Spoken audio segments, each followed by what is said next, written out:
Clue is a competitive enablement platform that collects and delivers intelligence across every department of every business. Clue organizes intel into cards, delivering competitive insights across the tools and devices your teams already use. Enablement teams also get superpowers, allowing them to collect intel from millions of sources outside your organization, as well as internal sources like Salesforce, Slack, and company emails. Clue allows them to go deeper and cover more competitors without any extra hires or late nights for the team. Collect, curate, compete. Clue. Competitive enablement for the modern enterprise.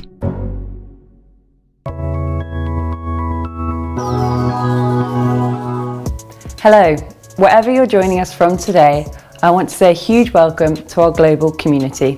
We hope you're enjoying the Product Marketing Festival.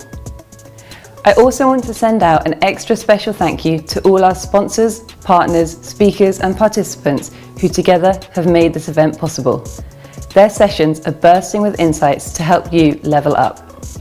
But remember, the learning doesn't stop here.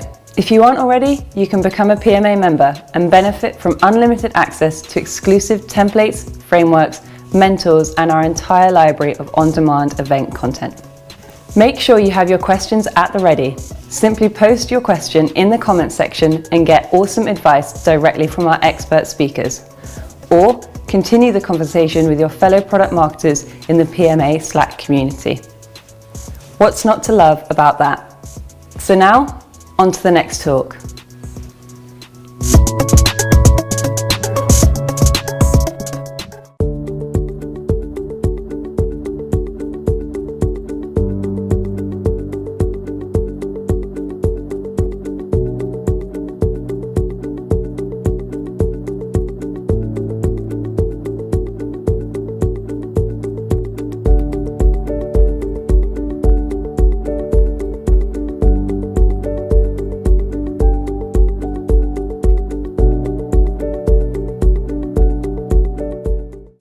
Hi, PMA community. Welcome to today's Fireside chat on getting started and succeeding in a PMM role. My name is Bojana, and I'm the Director of Marketing at Maze.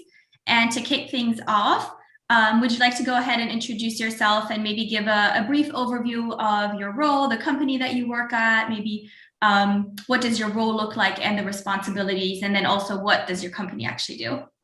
Yeah, sure. So, hi everyone. My name is Ishara Naotunna. I'm from Colombo, Sri Lanka.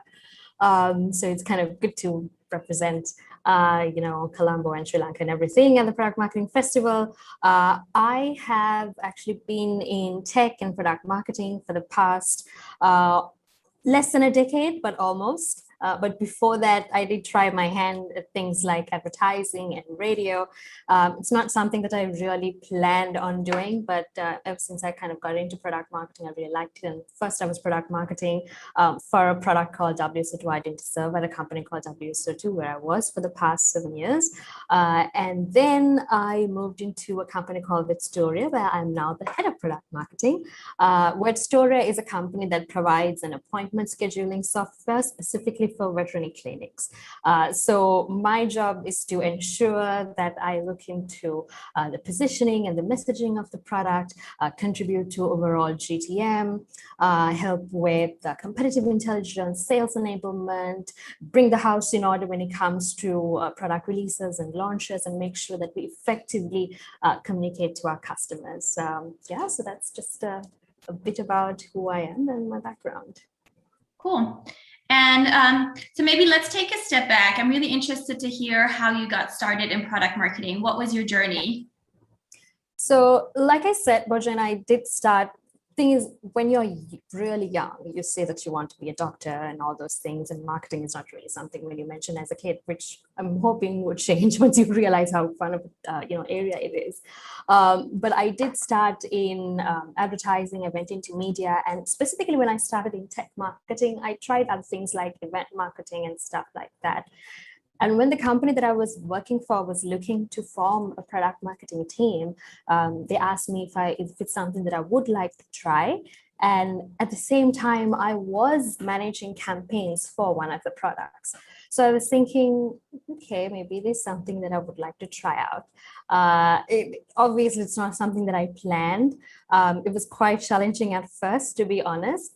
But once you keep learning and once you get into that mentality where you know that you are meant to be the CMO of the product, or that you are supposed to be the advocate for the product in the company, I think that's when your learning starts. That's when you start, having a grasp of what your responsibilities are supposed to be. I'm also interested in knowing, how was the transition like for you, Bojana, because you were in social media and then you moved on to product marketing. What was your journey like?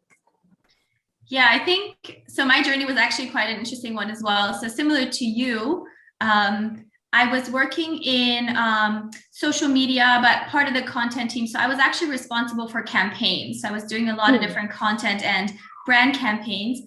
And as my team started expanding, and the product started building new features, we realized that there was a need for product marketing, but it was still quite, and let's say in the early days of product marketing, it wasn't really a function that we had at Typeform.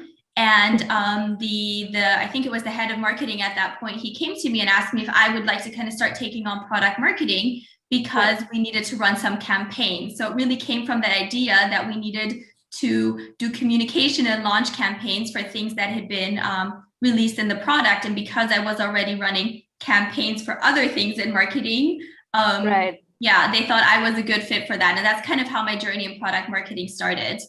So also kind of based around campaigns, starting with campaigns and then translating that into product marketing. Yeah, that's how I got started. Nice. Okay, cool. And so you mentioned that you've kind of done a lot of different things in marketing, and you mentioned advertising as an example. And I'm curious to know what skills or what particularly in your background really helped you move into the product marketing position? Are there any skills that you think are really valuable when you get started as a product marketing manager?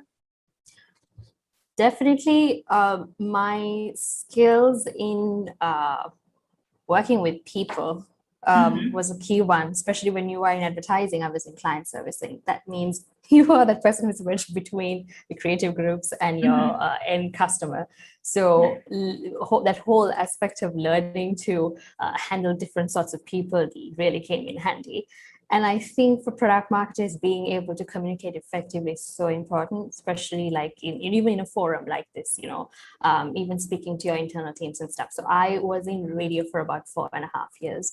And I specifically took on that job because but even back in school, I really liked presenting and things like that. And I sort of felt I might be okay at it. But that job and the skills that I picked up during my career in radio really helped with presenting and establishing, a presence, like even on stage or even speaking publicly. So that really helped. Here's something I wish I was better at, but I always did a little bit of writing on the side. It was mostly like, just for the fun of it. But even with managing all those campaigns, writing emailers, writing web page content and stuff, there's obviously a lot of writing that goes into it. I'm not a great writer, and I think that is something that as product marketers, we always have to keep doing, especially when you're carving messaging and stuff. But I think the little bit of skill that I had or have as a writer definitely, helped quite a bit. So the speaking, being able to work with people, and the writing, I think those are some of the skills that really help. Would that be the same for you?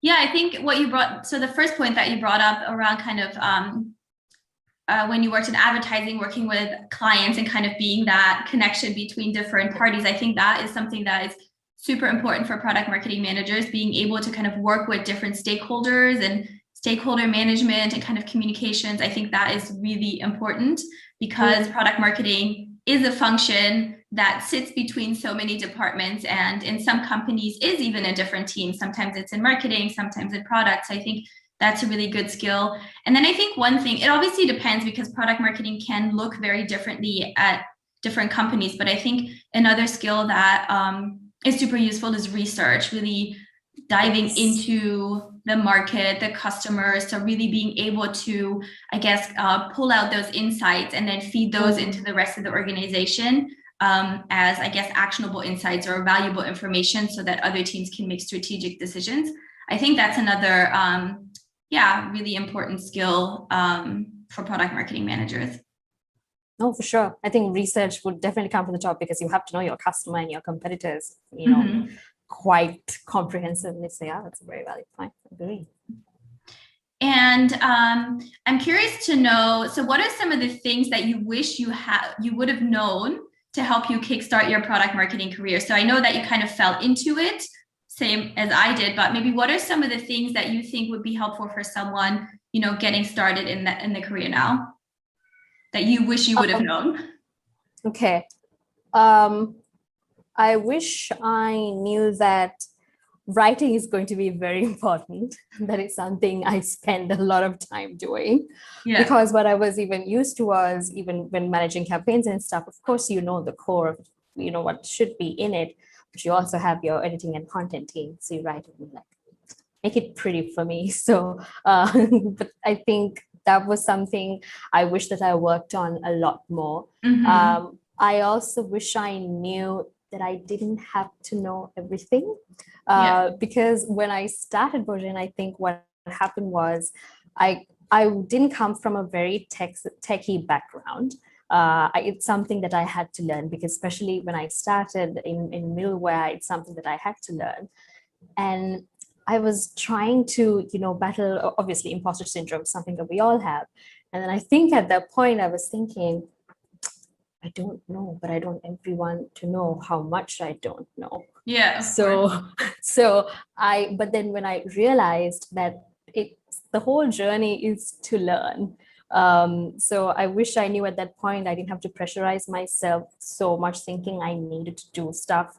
And even that whole thing of, I need to be executing stuff like pronto, maybe yesterday. But I think taking that time to learn is important.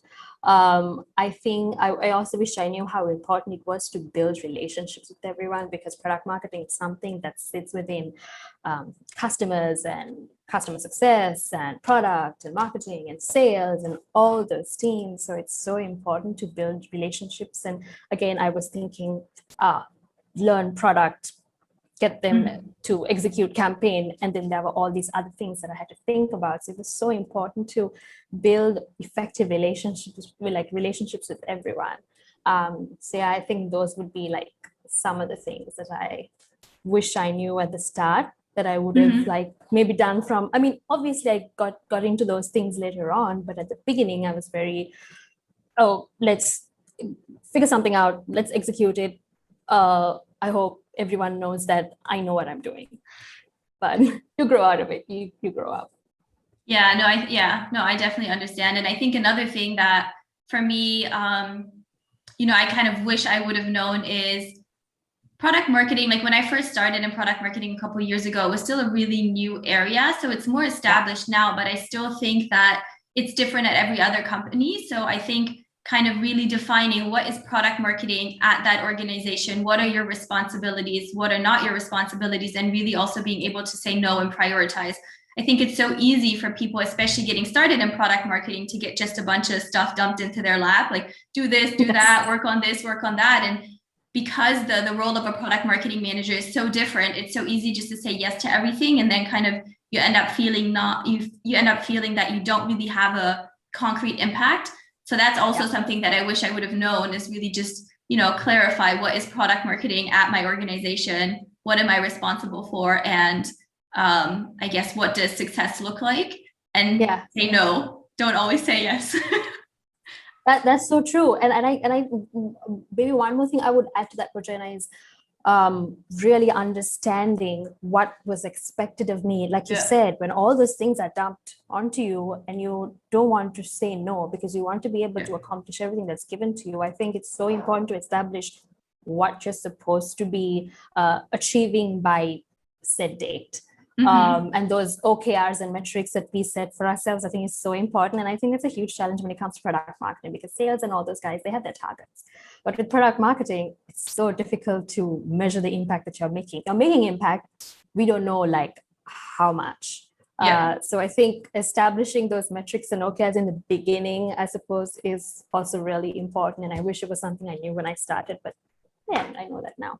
Yeah, you always learn later. Okay, so talking about kind of setting clear expectations and setting the right metrics for product marketing managers, you have transitioned from an individual contributor to a product marketing lead, where you would be doing some of these things. So maybe you could talk a bit about some of the challenges that you faced as a first-time product marketing lead and how you've overcome those. Yeah, sure. And full disclosure, Bojana, it's something that I'm still in the process of doing, because I, just became a product marketing lead, so I'm excited about it. But then, now I see the challenge of something that, I've been wanting to do. One thing is hiring the right team, because there are a few ways to do that. And I think in each company, the product marketing team is structured differently. Like I'm wondering, okay, should I be hiring a writer, someone to do research, someone for maybe as a product marketing executive to manage campaigns and things? Or I'm wondering, what should the structure be? Should it be based on functions? Like, should I get someone for sales enablement? Should I get someone for customer marketing? Or should you get someone for competitive intelligence? Because again, those are functions which is key. So that's what I'm, that's, I think, is a key thing. Like, product marketing lead will have to figure out how the team is going to be structured and how are you going to scale as the company, keeps growing and you have bigger OKRs and targets to achieve. And I think another key one for me is moving away from that very hands-on approach to delegate and think about more strategy stuff, because I'm so used to thinking about strategy, but also just getting down and doing the dirty work, like write that brochure myself, do that slide deck myself, and also think about the strategy. But now I think when you're becoming a product marketing lead, you have to think of the overall strategy and how you're going to implement that. And you have to delegate a lot of those work that you want to do at the same time helping that team grow, coach them and mentor them. So I think those are like a couple of things that I'm, thinking of, how I can best navigate it. And I suppose third of all is figuring out the right metrics. How are we going to measure ourselves, and what kind of OKR should we need to put down? Say if it's a piece of sales enablement content, how do I know if it was successful? Do I see the number of times the sales team has used it? Maybe they have. Did it help the sale? So I think figuring out those things, I think, are the ones that I think I see that as challenges and things that I will have to figure out as I go along. How has the transition been for you? Because now you have gone from, being head of product marketing to, and now even looking at overall marketing. So I think I could do with some advice. Yeah, I think one thing that you mentioned is something that I definitely experienced. So when I first moved from an individual contributor to a lead, the biggest challenge for me was to kind of let go. So really to just trust people in your team that they will do the job, and to delegate more and to kind of be more hands-off, right? I think I think it's good to be able to be hands-on, but as a leader, you really need to kind of take a step back and have that bird's eye view and really trust your team to do a good job and empower them to do a good job. And I think as a first-time manager, when I made that first transition, that was something that, it was a challenge. It's not easy, right? If you're used to being in the weeds doing things, and then all of a sudden you have to delegate to someone else and let them do it, that initially can be quite challenging. I would say that I've gotten used to that now. Now I've kind of transitioned into a director of marketing role where I oversee the entire marketing function. And I would say that the delegation part, that's not such an issue for me anymore, but it is difficult because you're wearing many different hats, in the sense of that you're responsible for a lot of different types of marketing areas. So you're responsible for kind of building strategy, kind of guiding the team, empowering the team. So I think that the biggest challenge for me is, there are just so many things to do, So really kind of being able to prioritize for myself, but then also for my team. I think that's really important, to give your team guidance, strategy, helping with their learning and development. So I think that the biggest trap is that there are too many things to do, or there's so many things to do and you want to try to do them all. You really have to, and it's the same for an individual contributor, but I think that doesn't go away even when you're a leader. I catch myself a lot thinking, okay, do we really need to do this now? Is this a priority? Can we sequence things? Could we do that later? So really, making sure that there is a clear priority for the team. I think that is my biggest challenge. I'm still working on that, but I feel like I now kind of know when there are the signals when you're like, okay, maybe we need to take a step back and not do that project and wait for next quarter, or kind of think about priorities. And I think that it doesn't change, right? That even a PMM or a PMM lead, they would face those same challenges. But I would say that that is probably my biggest challenge, with the added layer of having to really look at so many different areas of marketing. Yeah, for sure. Cool. And so now that you're in a PMM lead position and you've been a product marketing manager before, what does success look like? So you mentioned that you're still, working on how to define success and how you want to structure your team, but what does it really take to succeed as a product marketing manager? Tough question. That is a tough question. I think there are certain things I found thinking, okay, I think I'm at least close to success, is that when I was able to get buy-in for the product and what we wanted to do, especially from the internal teams.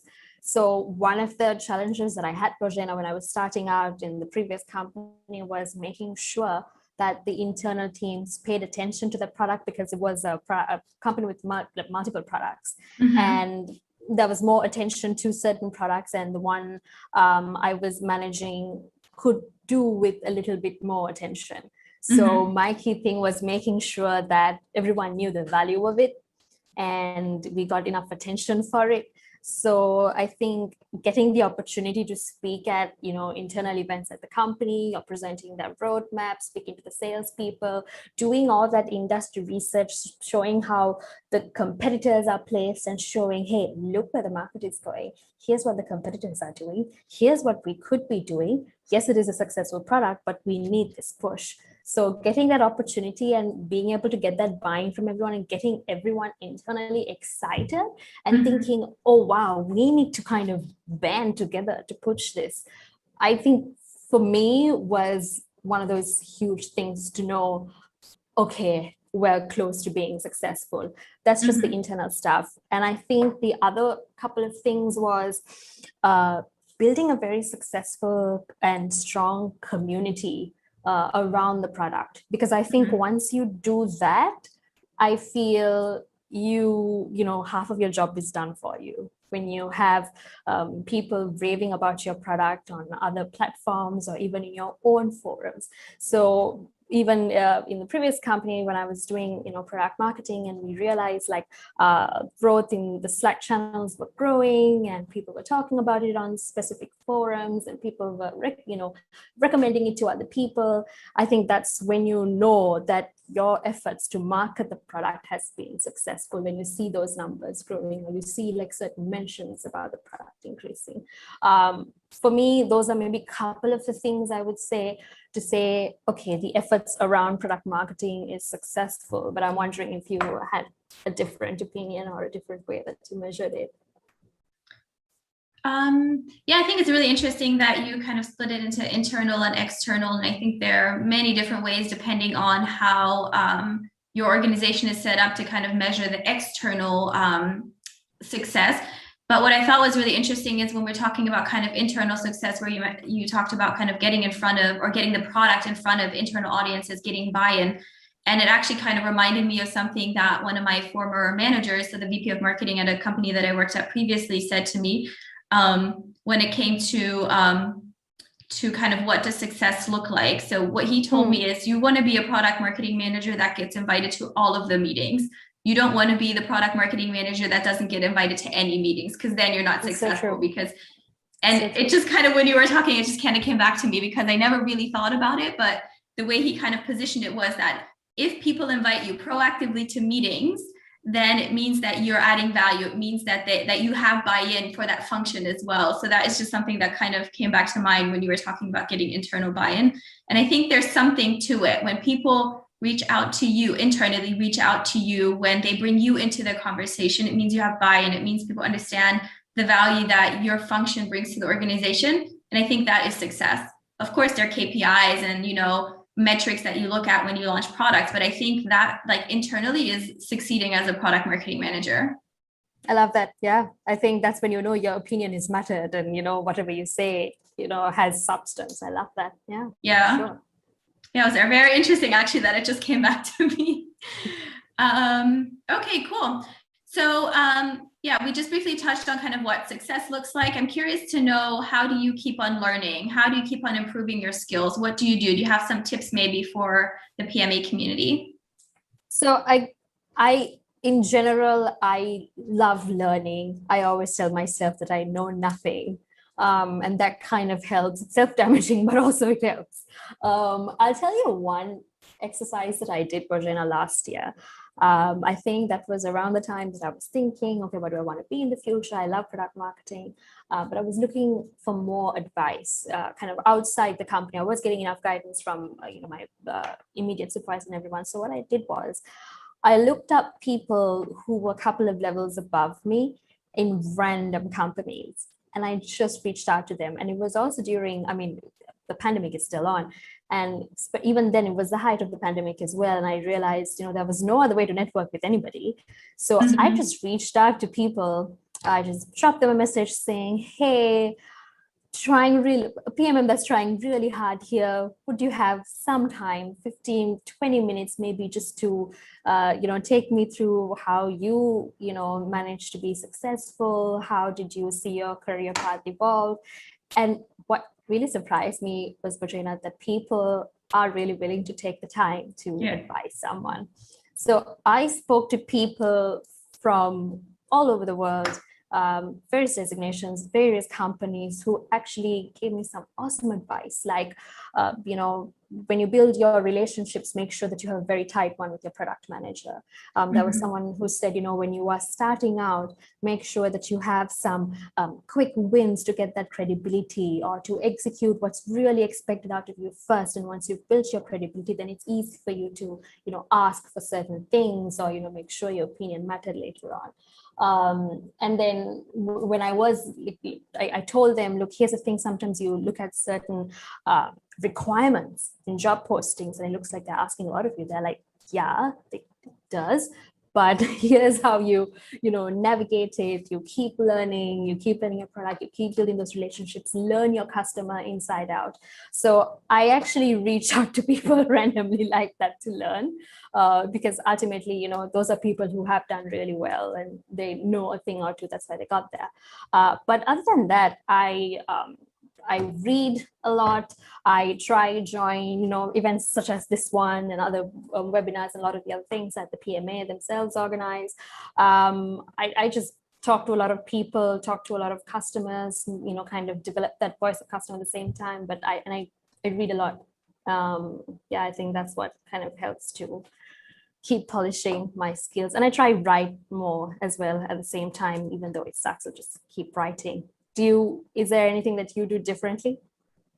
I think the key thing that I like to do, and this is what you mentioned as well, is reach out to other people in similar positions. So for me, the peer-to-peer learning element has been very important to my journey. So I've done similar to you. I've just reached out to people, even here on the Product Marketing Alliance community or via LinkedIn. And I think that normally those conversations are where I get most insights. So I get the most and best advice. So I would say that has been, the key place where I actually learn. And this is something that I also recommend to people in my team. Don't be afraid to reach out to people out there. Like you said, most people actually will take the time. And even if you reach out to 5 people and only one person does, that's super valuable. So it's actually something that I also recommend to people in my team. Just reach out to peers, reach out to other people that have, they're in similar positions at similar companies, and you'd be surprised how open people are to share their learnings, what they've worked on, and share advice with strangers, really. Yeah, for sure. Cool. So that kind of brings me to, it's a nice transition into the last question. So talking about reaching out to people or strangers to get advice, what is some of the advice or the tips that you would give someone, either starting out in their PMM career or kind of wanting to grow in their product marketing career? I definitely have a lot, because I know like what not to do. But those are valuable. Yeah, absolutely. One of the key things I realized, Bodrena, in being a product marketer, most of your time will be spent on creating alignment with everyone. So take that time to make sure that everybody is on the same page with whatever it is that you want to do, your messaging or positioning or the GTM of the product, that creating that alignment and getting that internal buying. So here's a tip that I learned about even getting that internal buying. This is an advice I saw being practiced by some of my ex-colleagues, current colleagues, and even advice that was passed on to me by my spouse was, when you do have a new idea, sometimes it's a bit scary to take it to a wider team at the same time, because there might be all kinds of opinions going. You might want to phase that approach out where you speak to a couple more people, test that idea, see how they feel about it, because they might add something of their own to it. And then you keep doing that with a couple of people. And when you are all there in one meeting, you bring out that idea with the input you got from a couple of other people, because they're going to be nodding anyway, because they kind of added to that idea, right? So then you have a room, it's not just you trying to push that idea, but you already have a couple of people agreeing to it. So it makes it easier for you to present something. So that's one of the things, I would perhaps pass on as an advice.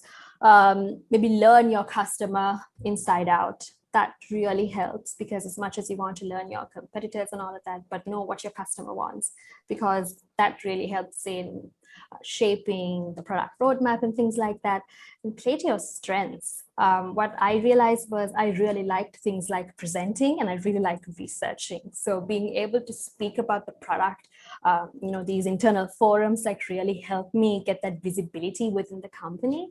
And also because I love research so much, I spent a lot of time studying the competition and then bringing that insight to the team, saying, hey guys, do you know XYZ did this? Here's what I think we should be doing. So playing to those strengths, I think, helped me again to get that visibility. I think off the top of my head, that might be some of the, advice I have. Well, would you add anything to it? I think the two key things that I would mention here is just following up on one of the things we mentioned earlier, is really setting the expectations around what is product marketing, or what is expected of you, what is product marketing at your company, to really just make sure that those things are clear. And then the second thing that I have personally done, which I think has been super useful, is I've built my own product marketing playbook. So I have a Notion document where I have all the different frameworks and documents that I use. And then I take that to my next product marketing role. And I adjust it for that organization. Yeah. I iterate and add on to it, but I have a playbook, and I feel like that makes things easier to get started, because you're not building from scratch. You already have something to kind of build on top of. So I think that's something that I would highly recommend for other product marketing managers to do. Build your playbook, and then keep on iterating on that. No, for sure. I think any of the templates that I've built over time, sharing that with teams, that's helped everyone else, and that's, helping me currently as well. So yeah, I think that's a good one. Cool, thank you. That's it. I don't have any more other questions for you. Thank you so much for chatting with me today. Thanks, Virginia. It was lovely speaking to you and learning from you also. Thanks. Thank you.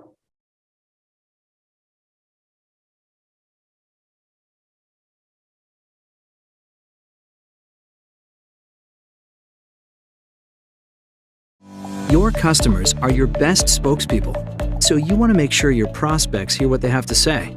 After all, trusted endorsements can drive faster sales cycles and boost marketing conversions, which helps you unlock faster growth. But when it comes to going on the record, even your best customers can go silent, and who can blame them? Partnering on case studies is time-consuming, and it's painful to work through the legal approvals often required. Luckily, there's another way. With Tech Validate by SurveyMonkey, you can easily capture feedback from satisfied customers and transform it into powerful content, like verified case studies, testimonials, and reviews. Want charts that show ROI, cost savings, or competitive differentiation? You got it. With our platform, you'll quickly build an arsenal of highly targeted social proof points, segmented by industry, company size, or buyer persona. You'll get the tools to easily deploy your new customer evidence into top marketing channels and put it in front of your sales team to share with prospects. Plus, there's no need to wait for legal for approvals. With Tech Validate, your customers can opt to share their name or provide testimonials anonymously, with all customer evidence validated by a trusted third party. That's why hundreds of companies, big and small, use Tech Validate to get social proof at scale. Ready to see how it works? Watch our product tour today.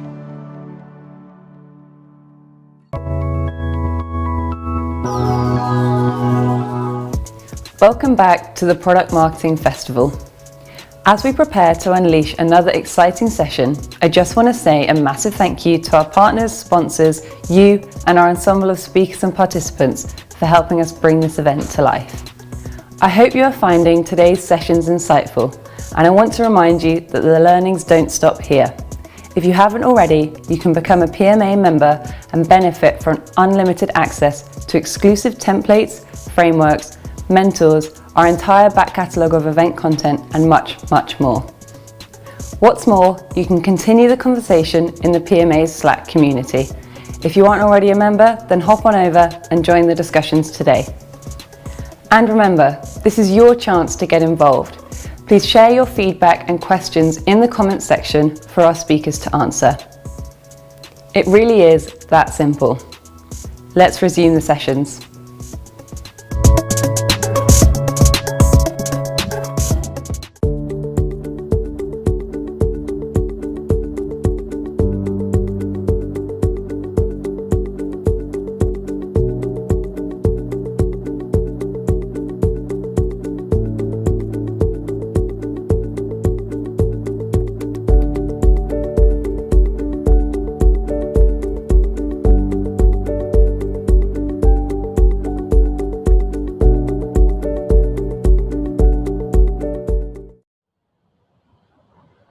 Hello everybody and welcome back to the Product Marketing Festival. Next we have our first live session of today. I am delighted to welcome Katie Samuelson from Saltmine to the stage.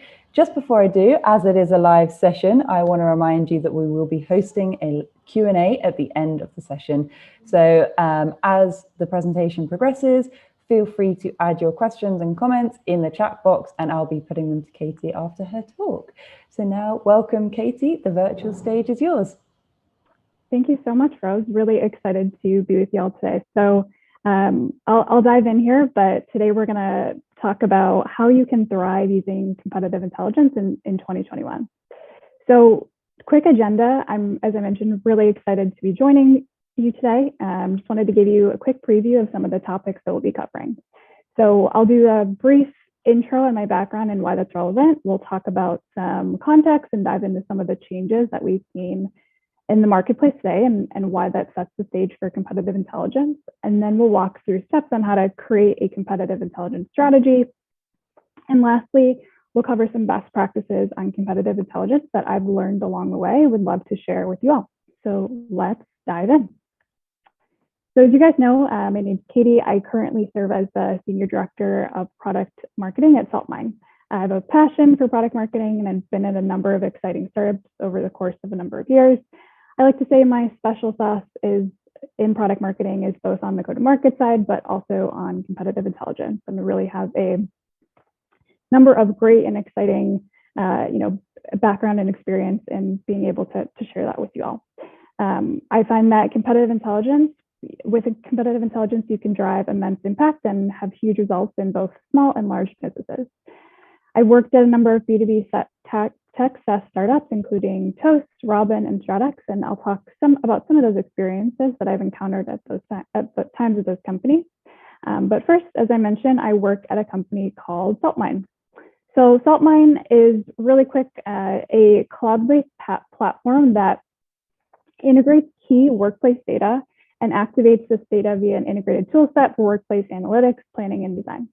It's really essential for the workplace right now as we see this transition to this sort of new way of working. I'll touch on why this is an important use case a little bit later, but note that we've really been leaning into market and competitive research, and it's going to play a huge role for us in 2021 and beyond as we really define how we position ourselves in the market.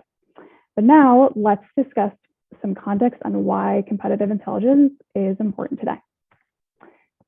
So going through some of the basics, let's talk about some of the recent trends we've seen as a result of the global pandemic and how they relate. We know that we're in the midst of a large market shift, which has been brought on through unexpected change as a result of COVID-19. Everyone likes to talk about COVID-19, but COVID has also had this fast-moving and unexpected impact for businesses and teams, and many of them were unfortunately unprepared. However, through learning and being able to adapt, businesses actually have a huge opportunity to turn disruption into their advantage. So industries have already begun to do this, with the banking industry beginning to optimize digital decision-making, like automated underwriting, the auto industry starting to focus on driverless cars or ride sharing, or restaurants moving towards innovation through takeaway and drive-through operations. Businesses have begun to really reimagine operations and identify new opportunities. So as has been the case, competitive insights and intelligence have really played a critical role for companies in understanding how to pivot based off of consumer needs.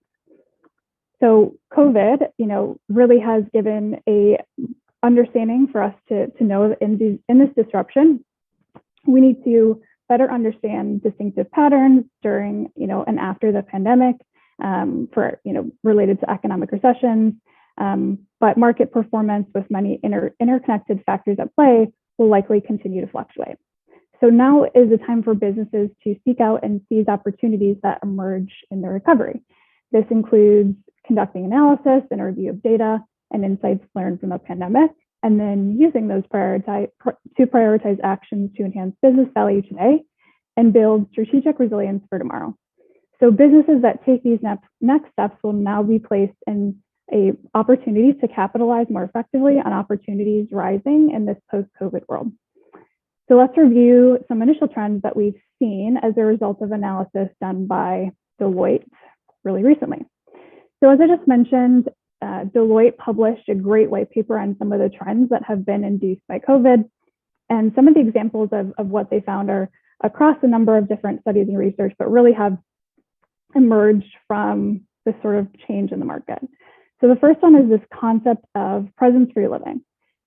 So when we think about how many digital alternatives have emerged as a result of sort of this, transition to remote work, as a result of this, there have been the sort of opportunity, the need to be physically in person for, work and in different industries has really been challenged.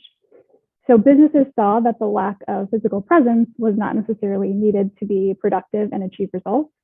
And this will definitely continue to impact consumer and customer trends for both products and services. So consumers have also begun to explore and adapt new ways of interacting with one another socially, now through video calls like this one, LinkedIn, Facebook, and in fact, it's becoming a preferred way of interacting for many. So this quote unquote increase in the digital skill set paves the way to digitize many interactions in the future. And this will benefit both consumers and companies that really lean into this. And then in this market, speed of execution and creativity are more critical now than ever. So this fast changing context yields to those who are able to pivot, reinvent, or adapt by offering digital services or online platforms. So organizations and practices that are agile and really can dive into what has traditionally been done in the technology sector have yielded the opportunity to push forward speed to market and providing additional value for organizations. So truly, we're starting to see this pivot in other different sectors and industries. But to better understand how we can disrupt and continue to evolve as businesses, products, services, we need intelligence. So intelligence matters and will continue to be a focus for businesses in 2021. Competitive intelligence, really what I mean here, as we think about the sort of holistic view of what intelligence means, there's a couple of different types. But really diving into sort of the market research that helps identify trends and rivals. Having a good understanding of both the market, industry, and competition is going to be crucial and really an effective way of understanding how to evolve and adapt and help us become more competitive. This can allow businesses to essentially crystallize the market positioning in terms of value proposition and differentiators, estimate barriers to entry, identify baseline consumer expectations, find market gaps and opportunities for improvement, and then uncover new potential. Plus, competitive intelligence oftentimes benefits the whole business. So sales want to win competitive deals, marketers want to create positioning, product managers want to create differentiated roadmaps, customer support wants to improve retention, and leaders want to mitigate risk and long-term competitive advantages. So good news is it's on the rise outside of the context of COVID, which makes it perfect mix of why we should dive in today. So as I mentioned, what's really interesting is that competitive intelligence is on the rise for both small and large organizations. And here's some data points that really speak to the vested interest companies have in CI. So 57% of businesses have shared that they have teams made up of 2 or more. So these are large enterprise companies, but this number continues to rise every year. And this is done from a study in 2021, that was shared out with a number of folks in PMA. And then 48% of businesses say their industry has gotten more competitive within the last several years. So again, this number continues to rise and is one that we, have continued to see in different studies and reports over the course of the last few years. And then in spite of the COVID pandemic, the vast majority of businesses say their not only say their industry has gotten more competitive, but a wide margin of these companies, 61%, have indicated competitive intelligence helps to directly impact revenue as a result of investing in this area of the business, which again continues to rise from previous years.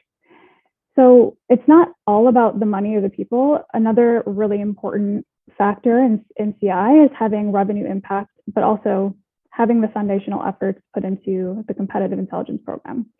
So organizations that stay ahead of fast-changing markets and are able to deploy competitive intelligence are able to really quickly and effectively dive into digital transformation and optimize their business as a result.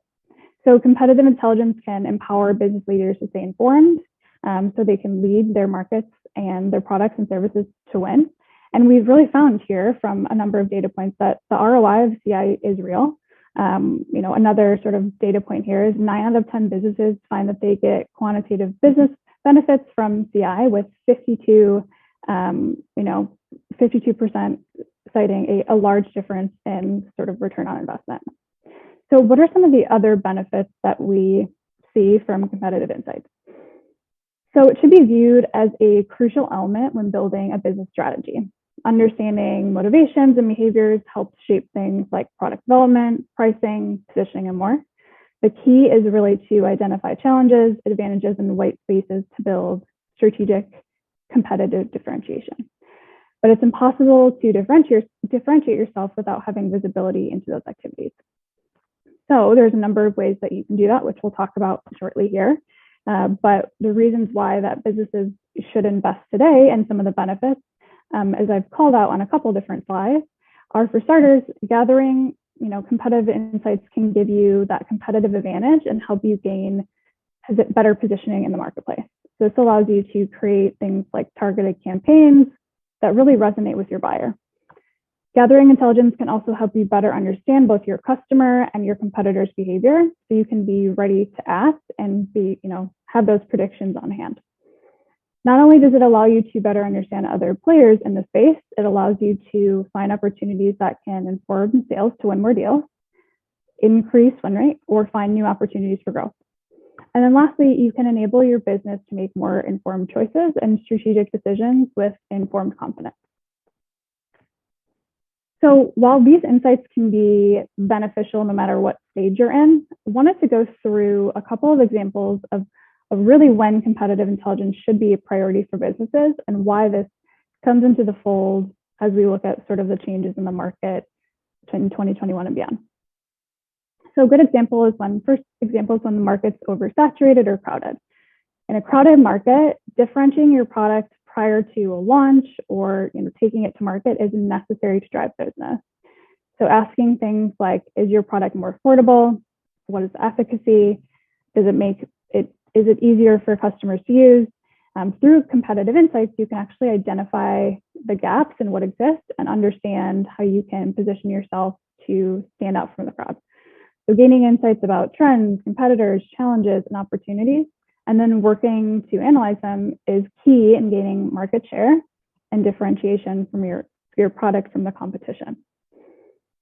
Another example, when you would want to get involved and really focus on competitive intelligence, is when there are only a few major competitors in the market. So let's say a competitor just beat you to market, but your product is superior. Competitive intelligence can reveal details about that current product on the market, its characteristics, its appeal, and the areas where you can really let your product shine. In short, it gives you the information you need to be a fast follower and develop a plan to take some of that market share. And it's not just useful for understanding the other players in the market, it can reveal what competitors know about you. If they've been doing their due diligence, which we hope that everyone is able to invest in that, but maybe not. Your competitors may have been watching you on the scene for a number of years. So they might be tracking your press, your website, et cetera. Again, we'll talk about a few examples of those in a minute here. A third example of when you would want to invest in competitive intelligence is when a new competitor is entering the market. So if you're already established within the market, a new product entering the space can be a threat to market share. In response, you want to adapt your strategy in defense. That could mean shifting messaging, heavier marketing push, or a shift in pricing. Example number 4 is when you're allocating dollars or seeking additional budget. It's for small companies or those that are in the startup world, it can be difficult to understand how to divide budget and get the most out of your impact. Looking at other examples or what competitors are doing in the space can give a good use case for really what to invest in. When you're expanding into new markets, that's a really great fifth example for those who are launching new products in the market that have no competitors. Diving into competitive research is really going to be a huge win for how you take this new product market. You can look at what launches similar companies have done, not that don't have the same product, but what have they done and what are some best practices. And it also prevents you from not necessarily reinventing the wheel. And then the last use case that we'll talk a little bit about in a second here is this sort of developing an ongoing revision to positioning and really understanding your competitive differentiation in the market. And that is definitely one that you want to nail as you take new products to market or evolve your product market suite. Okay, so some examples of industries that really utilize competitive intelligence well today. A lot of us, I'm sure, here today are in tech. I think we have adapted competitive intelligence pretty well. We've used it to disrupt markets and really evolve products and features and functionality that we build. Whereas traditional companies or those in a little bit more of a corporate environment might have higher budgets, it can be a little bit more challenging at times to be nimble and focus on niche segment markets to really move fast. Good examples of this are Airbnb, how they were able to leverage technology through socio-demographic change and then insights to disrupt the industry. Travel industry is another one that's a little bit of a different use case on how they use competitive intelligence, but they actually use it often, right? So every day they're comparing pricing based off several pieces of external information. And a lot of that is based off of how their competitors are pricing to make sure that they're staying competitive, but also, making sure that they're, continuing to drive demand. Okay, so now that we've talked about some context on why competitive intelligence is important, let's walk through how you can create a competitive intelligence program and strategy in a few steps. So remember, as we've seen before, we now have access to more data and we're shifting towards the digital landscape, which is great because now more than ever, you can create a strategy and program with minimal resources. Whether or not you have the funds or starting with a small team, you can start from small and evolve. The competitors you track and types of intelligence you gather will be determined in part by specific goals towards which you and your stakeholders are working on. So you want to start with objectives and really define these as you dig in. To kick it off, you'll want to define the business problem and then start to really understand your strategic direction for this research. Some of the common reasons might include understanding ways to differentiate, how you fare against competition, or some of the ones I mentioned previously. And once you have identified goals and objectives, you can dig into research. So you'll want to collect and organize data through focus groups and surveys, trade associations, benchmarking, win-loss data. Really, you want to understand your market and how you rank stack in the space. And then you'll want to analyze and interpret the data through things like SWOT analysis and identify key themes. Lastly, you'll want to create resources and disseminate to various stakeholders across channel, which we'll talk about momentarily.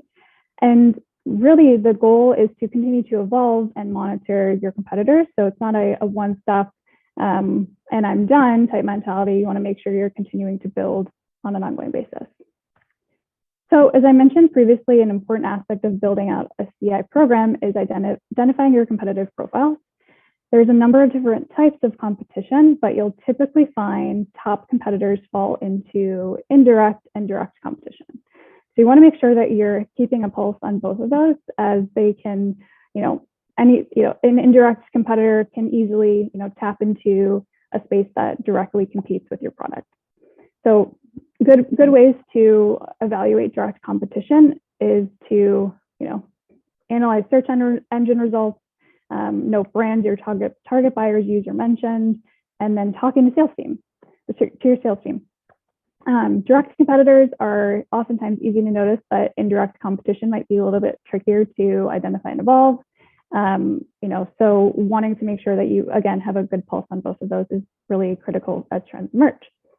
It's also important to have a clear understanding of your strategic direction. So you want to work towards a shared mission by using questions to evaluate the competitive landscape and having a key understanding of the type of analysis you want to complete. And then you'll want to define metrics and key performance indicators for success. So a really interesting, stat here is that defining, key performance indicators and distributing to various channels plays a huge role in whether or not competitive intelligence impacts revenue. So many have found that they reported an increase in revenue as a result of having, defined KPIs and metrics for success. So as I mentioned earlier, a second step in this process is to collect and organize data. There's tons and tons of ways to collect and organize and really start your analysis. Some of my favorites include win-loss interviews, creating a cross-functional competitive insights team, sitting in on sales calls, and using tactics like focus group surveys and interviews. You'll also want to dive into the internet at your disposal. Really, that's a great pro tip in a way that, many can get, huge bang for their buck in terms of being able to just see what's out there on the web. So you can look at online reviews, press releases, reviewing, social media, Google alerts. There's tons of opportunities to dig into the internet and use that to your advantage. And then lastly, you'll want to compile a SWOT analysis for each competitor that covers a broad range of areas, including brand positioning, website, customer experience. And this is really going to be an example, a sort of framework for how you develop a competitor profile. So then you'll want to review and analyze your data.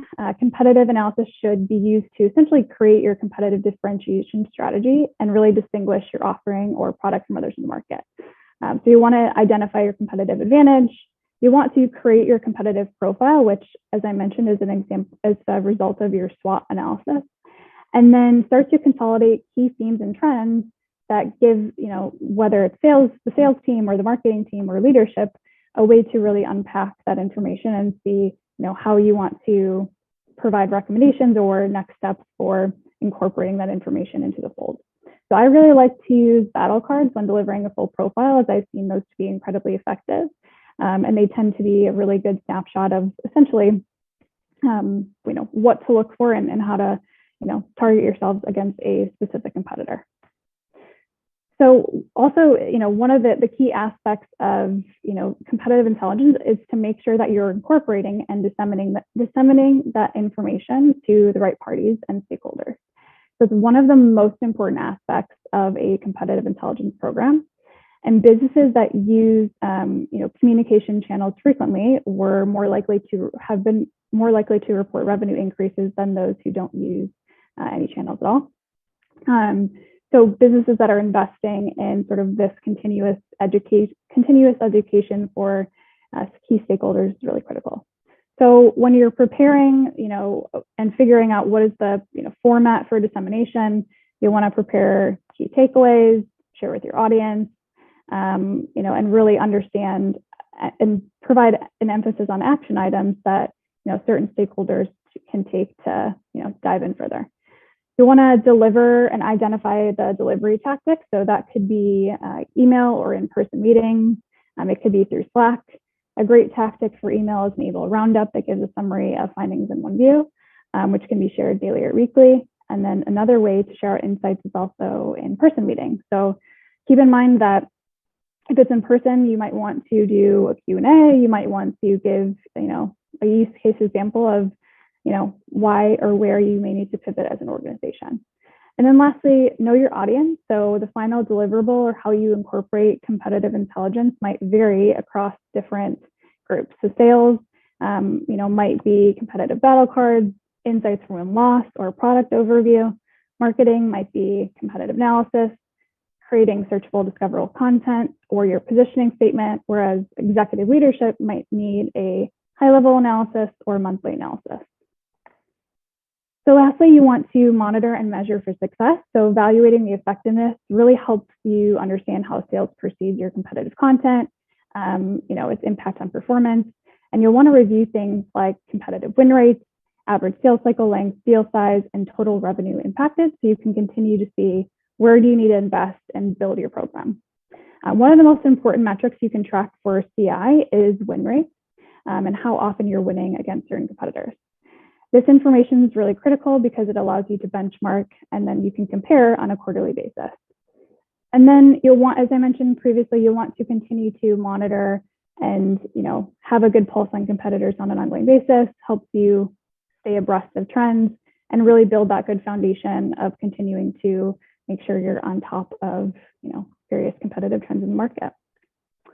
Okay, so I'm going to go through 3 best practices to wrap up our session today, and examples of how I've used competitive intelligence in past organizations and how I'm using it today. So a great practice to get in the habit of, as I mentioned, is to share insights frequently. So I shared a version of this study in the previous slide, but a study done by Cran recently found that businesses that share competitive intelligence at least once a week are twice as likely to have revenue increases than those who shared less often. So CI is an ongoing process. It's not a one and done tactic. And it's like, as I mentioned, it's been shown to be more effective when, it's shared and information shared out frequently. So identify a cadence that works and then use different mediums accordingly.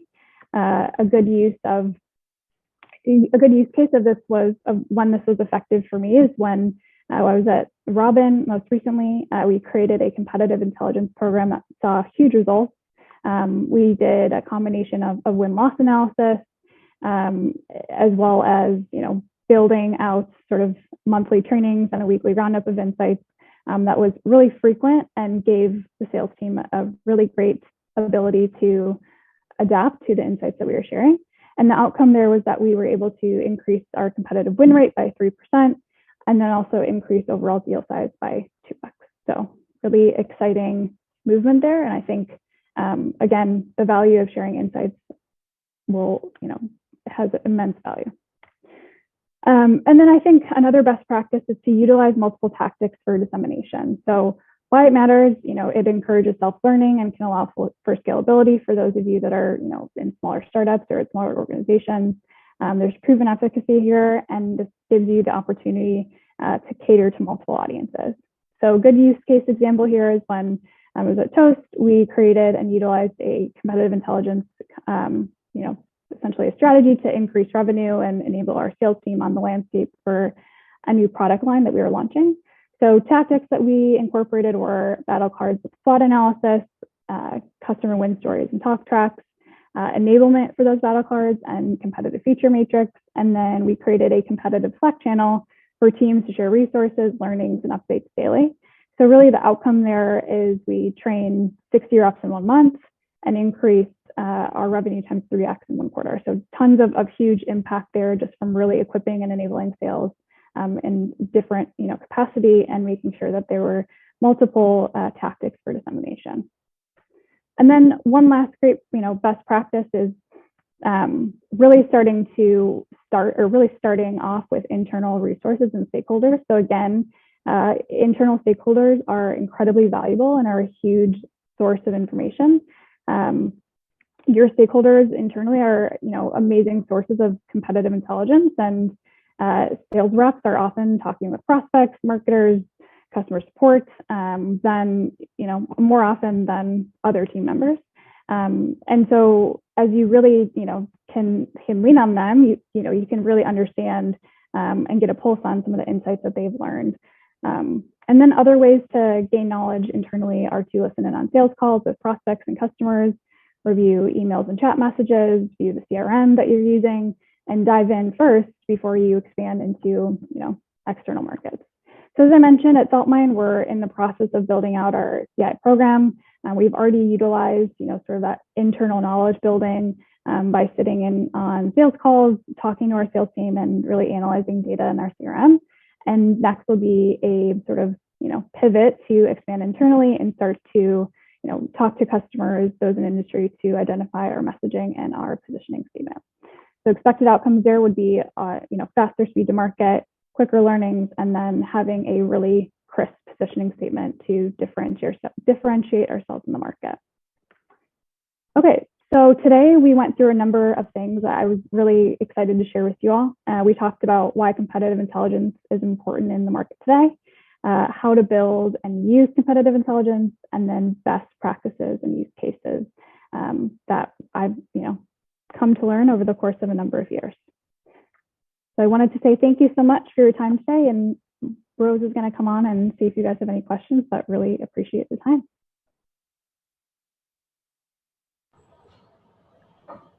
Fantastic session, Katie. Thank you so much. There's so many nuggets there for people to dive into, so really appreciate it. Got a couple of questions to run through with you. So the first one is, do you have any advice for starting a competitive intelligence strategy if you are a PMM team of one? I know you referenced kind of it's possible to start as a small team, but yeah, would love to hear your thoughts. Yeah, I've definitely been in your shoes. So there have definitely been times where I've been a PMM team of one, and I would say when starting, or bootstrapping a competitive intelligence program, I think a good place to start is, as I mentioned, sort of using what internal stakeholders and resources you have available, because those team members can be they can have a leg up in what they know and give you the opportunity to, learn quickly. And then I would say start with win-loss is a great way to gain a ton of insights and information. You can do anything from like 1 to 2 interviews a month. A lot of times customers are chomping at the bit to, share feedback and insights and really just kind of talk about why they are either excited about your product, and then who throughout the, prospect or customer lifecycle they came across, and they'll give you a good, sort of overview on competitors and kind of what they saw. So that's a really good sort of, I would say, quick win that is definitely worth the investment in the time. Because to your point, it can be overwhelming to know where to start, but I would start with those two is generally a good use of time. Absolutely. And just to round things out, are there any kind of tools or software or anything like that that you have found super useful in your kind of building competitive intelligence strategies that you'd like to recommend? Yes, I have lots, and I know a couple of, Clue, Crayon. I would say there's a ton out there that if you have the budget to do it, definitely invest in a competitive intelligence software. There's so many opportunities to, gain insights and, have essentially a quick roundup of information as you build out and continue to evolve your competitive intelligence program. So I would say yes, 100%. And then I think sort of again, bootstrap way to get insights is Google Alerts, I think is one as well, to just kind of stay abreast of different competitors that you may come across. But yeah, tons of great tools and technology out there. And there's definitely a number that I did not mention, but definitely research. And if you have the budget, I would totally invest in one. Amazing. Thanks so much. So thanks again for another great session. Awesome topic, very challenging, but lots of great value nuggets to take away there. So really appreciate your time. Stay tuned, everyone, because we are launching straight back into another panel session. So yeah, we'll be right back. Thanks, Katie. Thank you.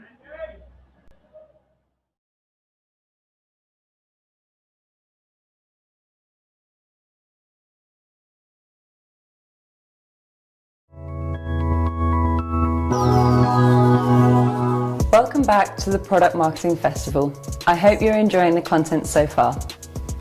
I want to thank you all for joining us and send out an extra special thank you to all our sponsors, partners, speakers, and participants who together have made this event possible.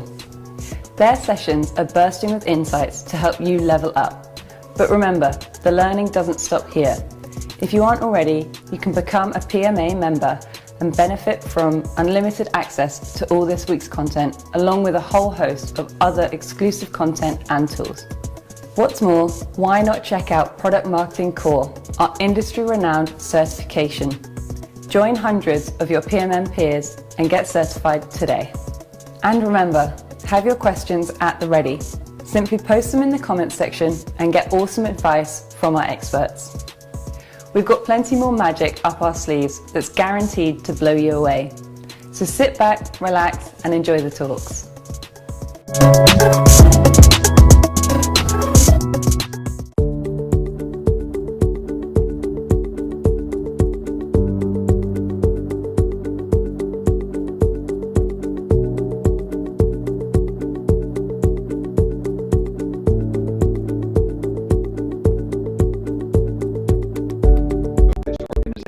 In specific industries.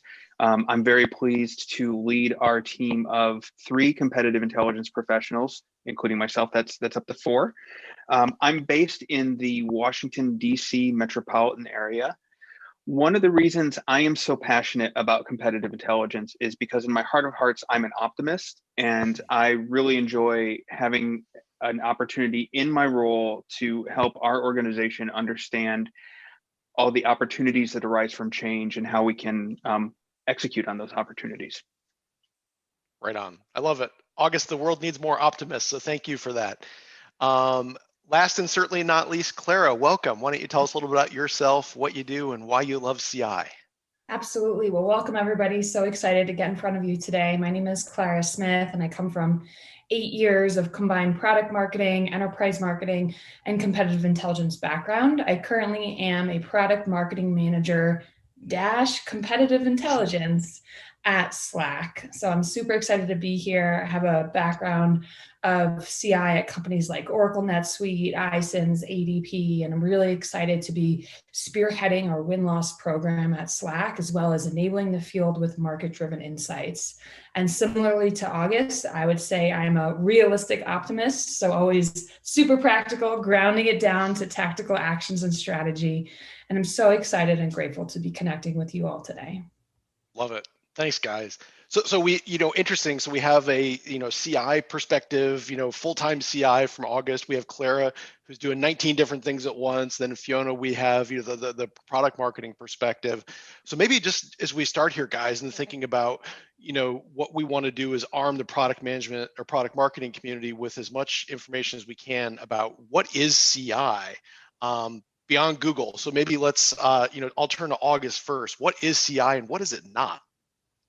Yeah, so I actually have a canned definition of what competitive intelligence is, if I can offer that up as a starting point. So competitive intelligence is a systematic and ethical approach to identify external risks and opportunities early enough to take action to maximize opportunities and minimize risk. And you definitely got that little, optimist flavor. The word opportunities is in there, as well as risk. So we are identifying risks as well. One of the things I'll point out in that canned definition, and there are, ask 5 dedicated competitive intelligence and experienced competitive intelligence professionals to define competitive intelligence, and you'll get at least 15 definitions.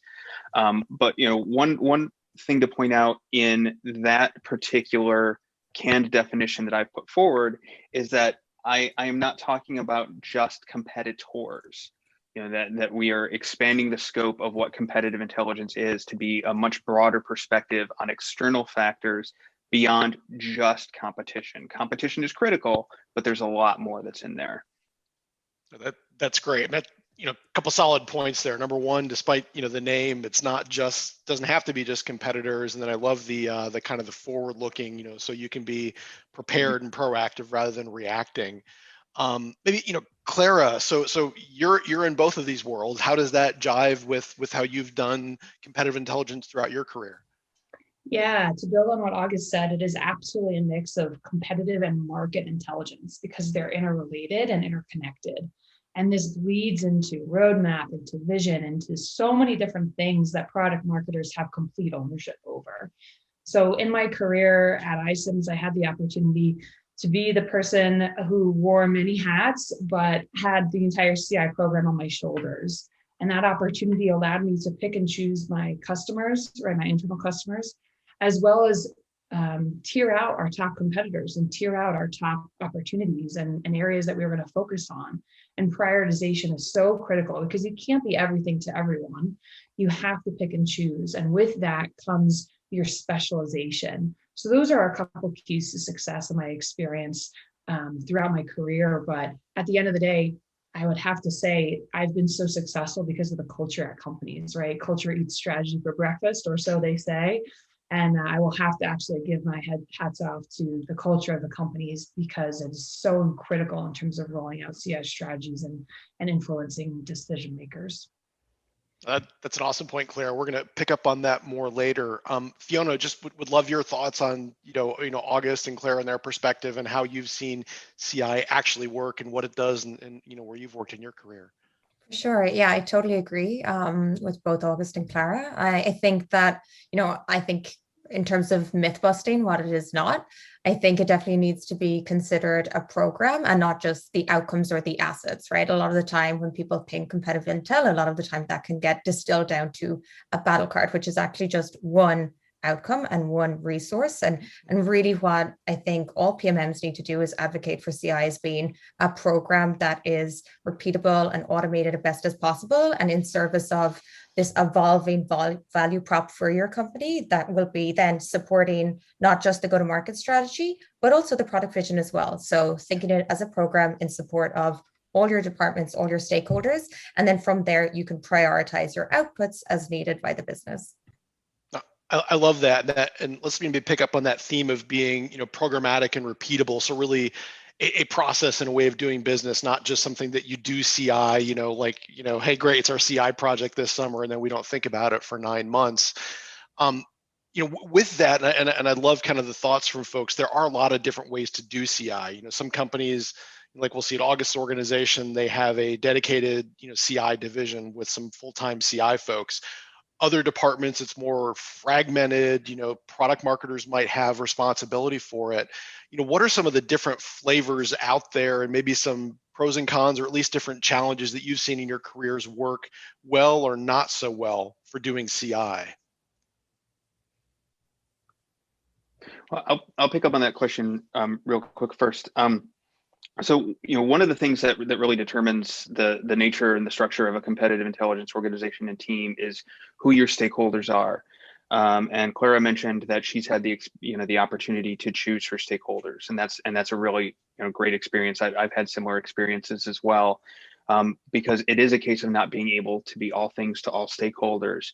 And very often the kind of competitive intelligence you're doing will be determined by who those stakeholders are. And I've been in functions that are very strategic, where you're reporting to the executive team and no one else. And so, the projects take on a particular flavor. I've been in very tactical functions where you're supporting sales and product marketing and the demand centers and others, and it's all about tactics. And then I've also been and currently am in a hybrid function where we're trying to serve two masters, both the strategic and the tactical at the same time, which I actually kind of prefer. So that's one dimension of it. And then Cam, I think you've got another great dimension that you mentioned as well, is that is it part-time, is it dedicated, is it diffused, is it centralized? And all those different all those different factors play into how the competitive intelligence team will be organized, who will be doing competitive intelligence, and what they'll be doing as well. Excellent. Clara, yeah, I'd love to hear your thoughts. Absolutely. So in terms of flavors of CI in my short career, I've kind of seen it all, right? I've been that one woman shop, pressured to become a product marketing manager, but wanting to do dedicated CI. And then, in my recent career, I joined a global team of analysts, and I was, the fourth analyst, and the team quadrupled in size in 3 years. So that global scale, that understanding of sustainability and always on CI, I've understood that and experienced that firsthand. But to August's point, it comes down to where's your budget coming from, and at the end of the day, what are you responsible for, right? So to Fiona's point, yes, it's the deliverables, but are you responsible for tactics, for sales, for revenue? And I think figuring out your vision statement and your mission statement at its core will allow you to always come back to that. and center you in terms of separating the crazy noise from, everything else out there and driving those insights from the noise. So my 2 cents there. I love that, Clara, because I mean, it ultimately, who pays the bills, right? You need to make sure that whatever the function or the person is doing is aligned with that. Otherwise, you're not long for the world. So Fiona, I'm going to pick on you next here. So, something that you said a moment ago, which was, I think, really powerful, was thinking about having this be a repeatable process or set of processes. And so, doesn't need to be full-time, part-time, but just having processes that you can repeat. So say if you're a PMM, and maybe your organization doesn't have CI, where do you start? Yeah, that's a really, really good question. And I think, this will depends, right? Like this will really depend on the maturity of the business, the maturity on the markets, but as like a solid starting point, just start with an audit, right? Connect with your key stakeholders across the organization, start to aggregate the existing data points that you have already, win-loss, search terms, NPS comments, churn data, and use that as your foundation for getting a sense of where you are in the market, what is your definition of the market. And then I would almost throw that away, right? So take that as your starting point and then forget about it. And then really kind of challenge yourself and your organization to think beyond the concept of direct and indirect competitors. I truly think that's like a very outdated concept because we are constant, especially in SaaS, especially in technology, this is constantly evolving, right? We are constantly creating new product categories. So the concept of direct and indirect could be outdated tomorrow. And from there, go back to your customer problems that you're trying to solve and the unique value proposition that you want to own or defend in the market for your target customer. So yeah, focus not on the products themselves, but on the customer problems, focus on that target customer space and that addressable market, and then figure out how can you differentiate, how can you identify opportunities, how can you aggregate trends so that you can instill that into a go-to-market strategy, a product vision, or the foundation of your program in and of itself. Right on. I love that because I think, it's, wow, I wish like I could take those like 30 seconds there and like, give that to everyone because that's a really great blueprint for it.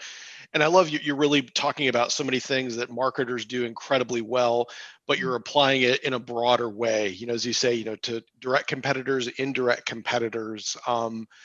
And so one thing I'd like, thoughts on, and maybe I'll go to Clara here, is something that Fiona just mentioned was tracking indirect competitors as well, just because oftentimes the markets can be unstable and you get surprised. So August mentioned earlier this whole notion of CI helping to reduce risk.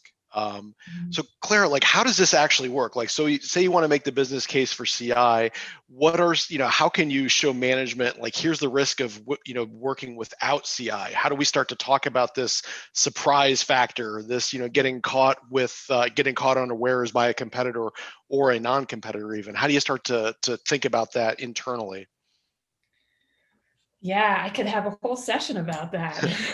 We're laughing, but honestly, it's something that I take near and dear to my heart because like Fiona said, you can't not do it. There's an opportunity cost of not doing it. There's an opportunity cost of not investing in it. And the most strategic leaders, board of directors, C-level suite, most of them have probably seen CI, and they haven't been exposed to it one way or the other. I think the definition of CI gets a little gray in terms of what does good look like. But jumping back to your question, Cam, where do PMMs really start? I would say you start by tiering out your competitors and you start by letting people know that CI is a team function. It is not on one person's shoulders. It is not PMM solely responsible. I always tell people, one, more information I have, the more information I can work with. And two, keep me honest, right?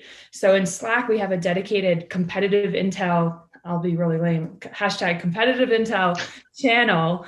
And in that channel, anybody in the company can post. And we celebrate that because we can't be everywhere at all times. And I love enlightening and I love emphasizing to people that you are on the front lines, you are in the ditches and at the war lines every single day. And so it's so critical to be competitor aware, but customer obsessed. And that's a phrase that I did not come up with. David Shalhassi of Slack did, but that's something that we take near and dear to heart, where at the end of the day, you want to serve your customers the best, and you want customer-driven insights. And so, sure, there always can be a crazy competitor or a big major market event, but if your customers don't care about it, maybe your threat level assessment should be adjusted. So, a couple thoughts there. Thank you, Cam, for tapping me, and I'd love to hear August's perspective on this too. Right on, yeah. Yeah, I'm really enthused by this point about almost like democratizing competitive intelligence inside of the organization, because Clara, you're absolutely right. No team can really do everything. Fiona's made the point about I think all three of us are in the SaaS industry, and so we're in these roiling markets where we can't possibly keep track of all these competitors ourselves. And you've made the point that prioritization is so important too. Well, one of the things that we've really tried to do inside of our organization is democratize competitive intelligence.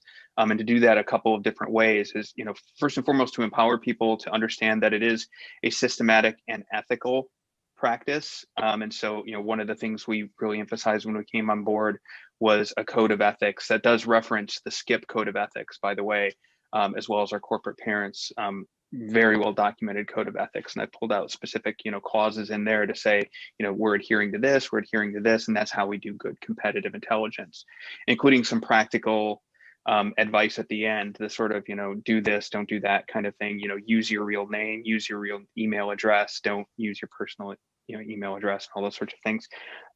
So empowering people to do this ethically, but then also giving them the skills and the tools that they need to do good research, capture good information, evaluate information that comes in, and give it a little bit of that that so what, and what do we do about it, and what if that seasoned competitive intelligence professionals kind of do in their sleep, so that whether it's somebody in sales, somebody in customer support, somebody in HR, they're all kind of empowered and doing their own competitive intelligence because they're looking outside of the business at the outside world. I love this because you guys have already segued to the next session of what we want to talk about, which is basically what are some high impact practices, low-ish hanging fruit that we can recommend to everyone listening today, where you can deliver value back to your organization using things from the CI toolkit. So this will work. The things we've described here, you can start to adopt whether you have a massive CI team or if you're a PMM where you're just starting to nibble at the edge of the cookie proverbially. So I guess a follow-up question. August used this phrase of democratizing CI inputs. So whether you work for a company with 10 people or 10,000 people, it's great if they're using hashtags and they're sharing. So we of course want to encourage that, but at some point, wow, that's a lot of information. So Fiona, you have some awesome keywords behind you, including AI. So I'm going to turn to you to ask about like tools and automation. Are there things out there, free, cheap, or otherwise, are there tools out there that can support this collecting, sharing of these types of inputs that might be useful to the organization? Yeah, that's a really good question. So I think in terms of tooling, I think there's the two different inputs, right? There's the accessing of information for internal teams to make sure that they can always find what they need in a really meaningful, effective, quick, and relevant way. And then there's the accessing of external information that will allow whoever's the key stakeholder to aggregate, analyze, and then feed that into your internal teams.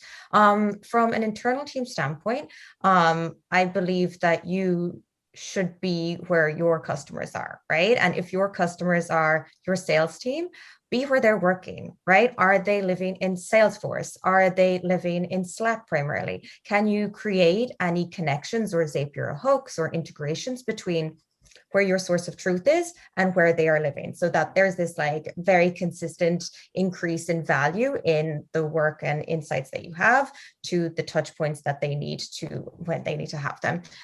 So from that standpoint, I think that Clara touched on this before, but Slack is really great, right? It is really great to have competitive channels that are either on demand, such as a service-oriented channel. It's like, I have a question about X competitor, set up a keyword alert. Someone who is responsible either for manning that channel would be alerted. So it's almost service-oriented way.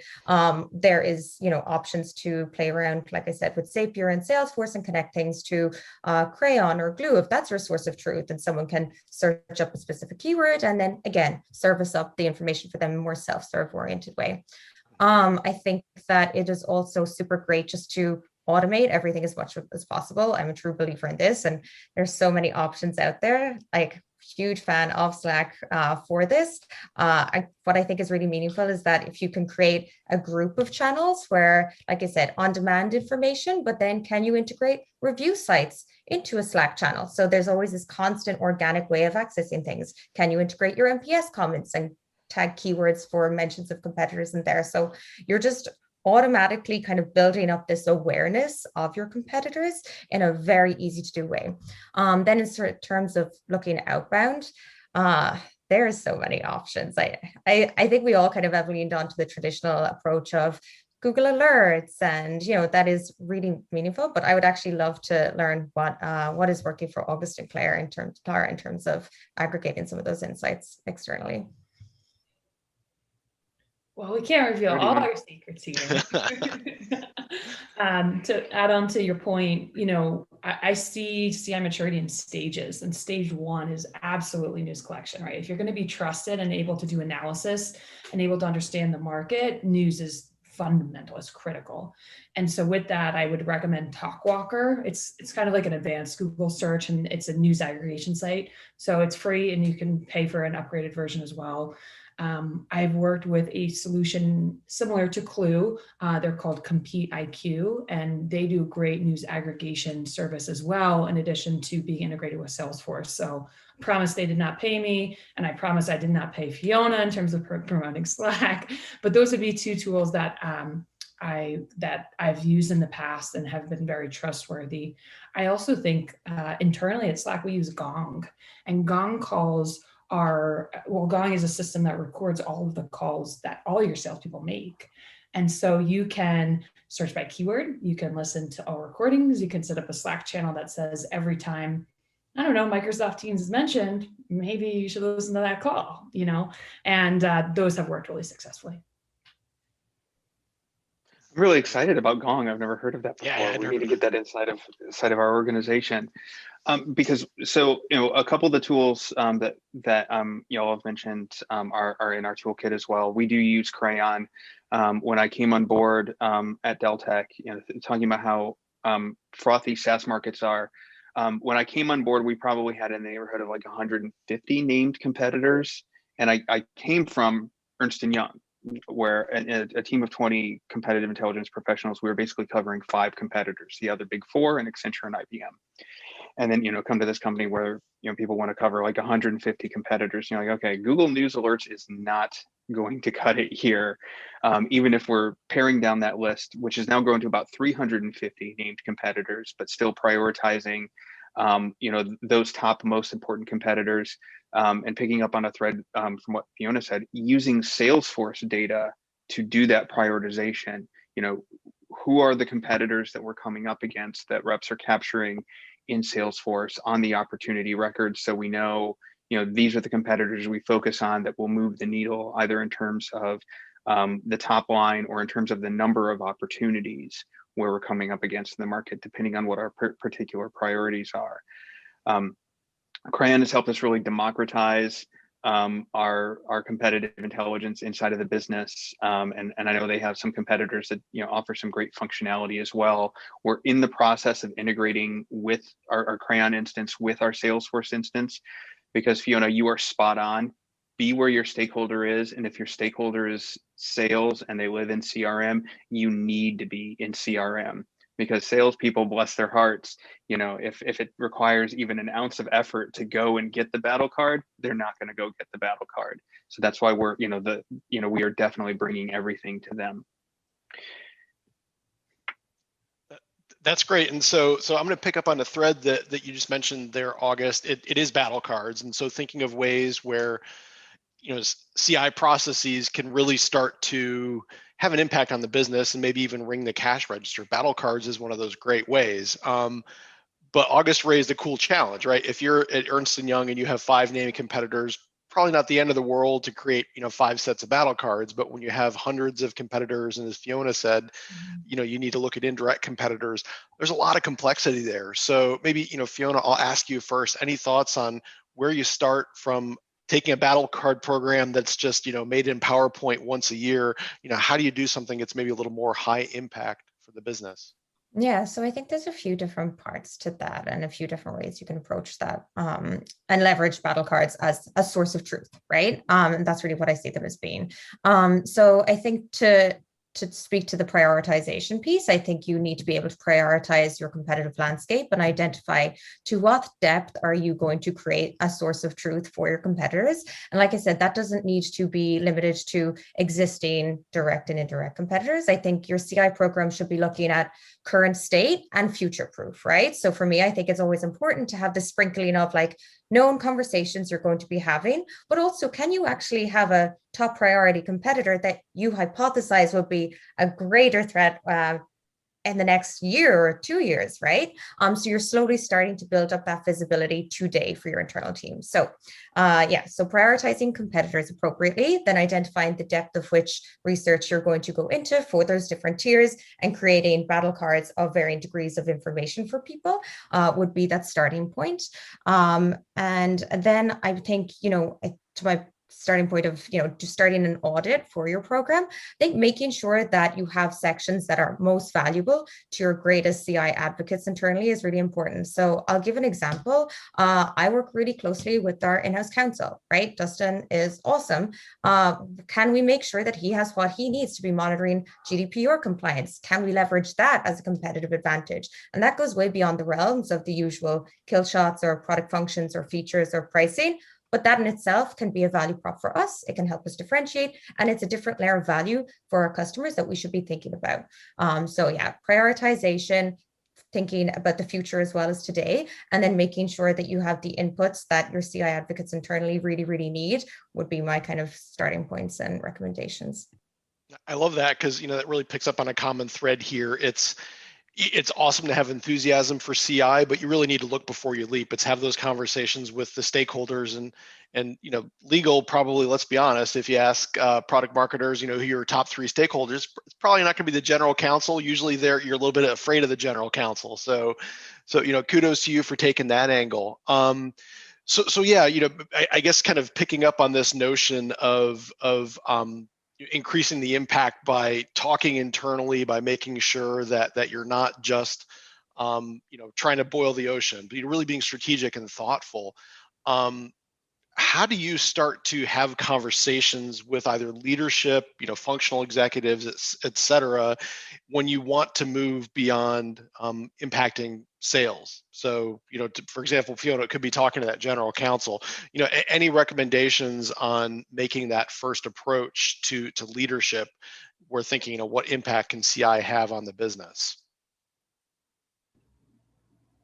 I can jump in. Great, Clara. Yeah. Absolutely. Yeah. So I mentioned before, different tiers of CI in terms of maturity. To really geek out, I see it as a pyramid, and I'm happy to talk about it offline. But long story short, your executives are interested in unique data that they can't get anywhere else. So when you think about that, that comes from sales, right? And that customer perspective, that comes from win-loss, right? Around why are you losing, why are you winning? And then at the end of the day, that comes from the market and your take on the market. So they're paying you to analyze the market, not just for a Google newsfeeder, but your take on it and what does it mean? The so what, I think August mentioned that is critically important. And so at Slack, I have the opportunity to brief our executives on a monthly basis around those 3 core rotating agenda items, because that's always changing. And you can absolutely start small and start with a newsletter. You can absolutely scale out and make it executive, right? You can go and do quarterly briefings like I've done at previous companies. And at the end of the day, they're going to keep coming back to you because you have that pulse check on the market and on your customers and on sales. And at the end of the day, you have that, you're the ownership of that. And by owning that, you can deliver those unique insights they can't get anywhere else. Love that. So really kind of creating a demand strategy. Awesome. August, what do you think? I want to connect the dots between something Fiona said and something Clara just said too, because I like that. I definitely like that view of telling the stakeholders something that they haven't already heard before, and then bringing something unique and the data behind it. And one of the things that's going on inside of a lot of businesses today is there is just so much data and so many different sources of data and information. And so one of the value adds and the opportunities there too, to tell them something they don't already know, is to bring the data, bring the analysis, have done the validation and be able to speak to some of the causality behind what they're seeing, and then also take that forward-looking perspective that Fiona was talking about for those competitors, or those entities in your market that might not be considered competitors today. Just a real quick war story that I won't go into too much detail over is a case where I brought a pretty significant volume of Salesforce data that was telling us that when we were displacing a particular incumbent provider, we were really kind of challenged to get customers off of that incumbent solution. And that was an analysis no one had done before, and to dig into why that was happening and then begin to help lead some of the change management, or poke the appropriate people across the business to be able to say, hey, this is somebody you don't consider a competitor today. You need to think of them as a competitor. Here are some things they're doing in the market that they're going to be more difficult to displace going forward, and here are some actions you need to take. So particularly poking people on those actions, and then going back and using the data again to show that initial steps in those directions have generated the results that people wanted to see, and then build the executive momentum behind continuing that approach. Mm-hmm.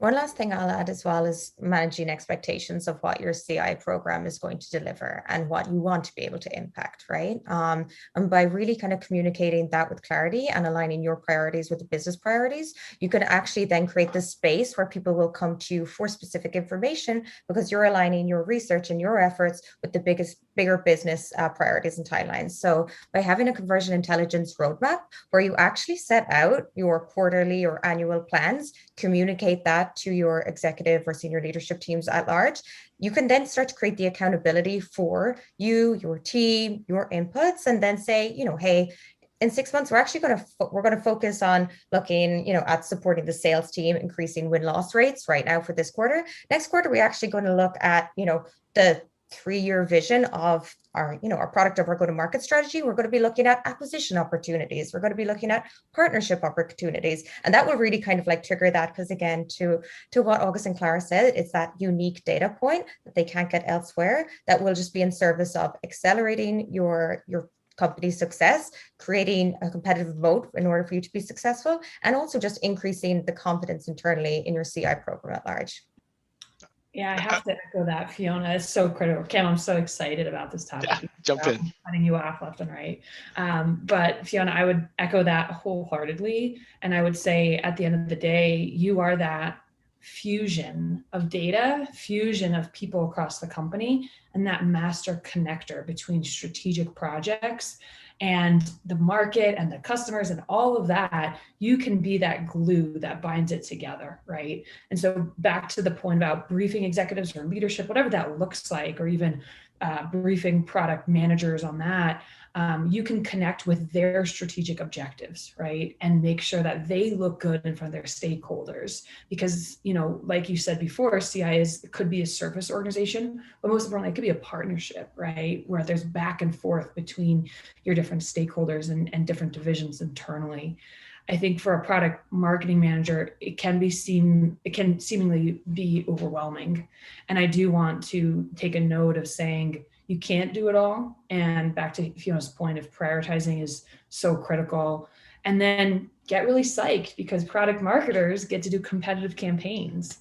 And I've had a lot of experience with that, and the blending of competitive campaigns and your product demand gen experience, and then putting CI into market is something that you can propose to executives and then execute on that absolutely within your function. So did want to do a quick thought to those product marketers out there, really excited about competitive displacement, beat against, and win against campaigns. I love that. And so I want to kind of talk a little bit more about this, this notion that August mentioned, but, Fiona and Clara both picked up on that, execs really want that unique data point. And August talked about making recommendations around that. Fiona talked about, putting out a forward-looking schedule, looking at different pieces of the business we're going to look at. So kind of priming the pump, letting them know what they can expect. So with that, if we were all CI geeks on the call, we would have a spirited debate about information versus data versus intelligence versus insights, and everyone in the crowd would fall asleep. So we're not going to do that. But one of the things that CI folks are awesome at is analysis. So whether it's a massive data set or whether it's kind of, reading weak signals. And so what are some analytical frameworks? Could be, something fancy like 5 forces, or, how do we start to bring analysis to bear so it's not just, hey, here's a spreadsheet? So what are some of the analytical frameworks, approaches that CI can start to do to add value to those big exec decisions? And August, you're ready to go, my man. So over to you. Well, you can't wave a red flag like that and not have me, jump in here. So there are 3 frameworks that I consider my favorites, and I kind of call them the stack. And they're very quickly: STEEP analysis, Porter's 5 forces, and SWOT analysis. And for me, they're a great entree into any market that I'm trying to understand. So STEEP stands for social, technological, economic, environmental, and political. And it's really like a macro analytical. It's really more about organizing trends and uncertainties than it is doing any deep analysis. So it's a great jumping off point for a lot of really powerful analytical frameworks. And this is how I organize information to understand, okay, what's the macro situation that's going on here? And then Porter's 5 forces fundamentally at its core is kind of like amongst the suppliers, the competitors, the customers, where does the power really reside in this particular industry or in this particular market? Who kind of like sets the tune that everybody else dances to in terms of like pricing and product features, functionality, those sorts of things. And then SWOT analysis, and I could talk for days about what a good SWOT versus a bad SWOT looks like. But everybody has some experience with SWOT. I would just say really quickly, start with the opportunities and threats. Those are not actions; those are trends. Pull them from your STEEP analysis, that sort of thing. But there's a lot of great work that you can do by taking SWOT analysis to a deeper depth as well. And I'm sure Fiona and Clara have their frameworks that they're applying all the time, and I can't wait to hear those as well. But those are the 3 that are kind of like, for me, the regular go-tos that I'm constantly going back to all the time. Awesome. So Clara, August threw the analytical hot potato over to you. So let's hear it. Thanks, August. It's tough to follow you there. Right. I would say, when I think about my executive presentations in the past 10 years, it's you want to deliver those insights in a way that are action oriented, and also that you can share a report ahead of time, because you want to actually preview your executive presentations to some of those executives ahead of time, so you can have very rich conversations and not say, well, August, I don't think this belongs in the O category. This belongs in the T category. You know what I mean? Like, you don't want to have to do that. So there's absolutely a role of getting executive buy-in beforehand, or doing certain previews in that regards. In terms of frameworks that I've used, I definitely think there's an actionable version of SWOT that has its place, right? Is saying that, yes, this is the trends and the opportunities, but what is the so what? And so you take SWOT and then you put this action-oriented lens on it, and those are your recommendations to the business. Those are what executives care about, because then they can connect those with strategic decision-making. And your role in terms of getting insight into strategic decision-making is just so critical in terms of becoming that glue again, where you don't have to inherit the project, but you can connect to product managers. You can, be that person to accelerate those decision-makings. I love that. It's always connecting it to the so what for the decision and so what for the organization. How about Fiona? Any tried and true analytical frameworks you use? I'm actually going to take a different lens on this answer, if that's okay. So Yeah, it's right not to on. repeat things. I think for me, I think it's really, really important to tell a really good story as well, right? Because the data is only one piece of it.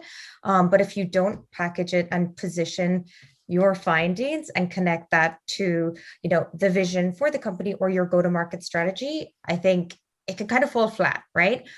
So for me, I think it's really, really important to, depending on whatever framework you use, to be able to tell a story about where you see your product or your brand or your company going in the market and how your competitors are situated around you and how they differentiate, and make it a really memorable, easy to consume narrative that people can be really bought into and get behind, and then reference your data points for that hard, like non-subjective data to validate the story that you're telling. Yeah. I love that because I mean, there's actually been a lot of research done, like neurological research, which you can't, the brain has its limitations. That people, even the smartest executives, that a few minutes after hearing a presentation, they remember a fraction of what they heard. And so if you think about most executive meetings, they're going to hear from marketing, product management, sales, R&D, and then CI is going to get their 15 or 20 whatever minutes. And so by the time they're listening to you, they've probably seen 50, 75 slides. So I think what you're talking about there, Fiona, is really powerful. It's tell the story, because people remember stories rather than a bunch of data points. In the moment, they'll appreciate the data, but it's a story that they'll remember. I think that's really powerful. August, Clara, anything to add to that point? Yeah, I think that's a great point to remember. And the frameworks are maybe the building blocks that help you build that story. But Fiona's spot on. The story is what your stakeholders will remember, and then so that's definitely something to keep in mind. And then I want to pick up also, Clara, I think you made a really excellent point about socializing and presenting things in advance, as well as you're building things. One of the things I like to say with my team is the project is the deliverable.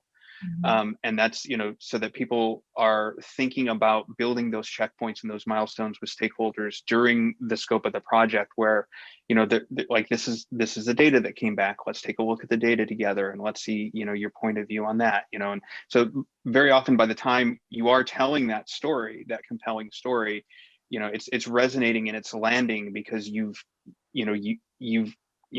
sown the seeds over the course of the project.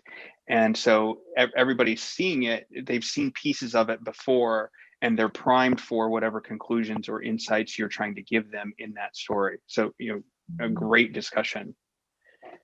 I would definitely echo that.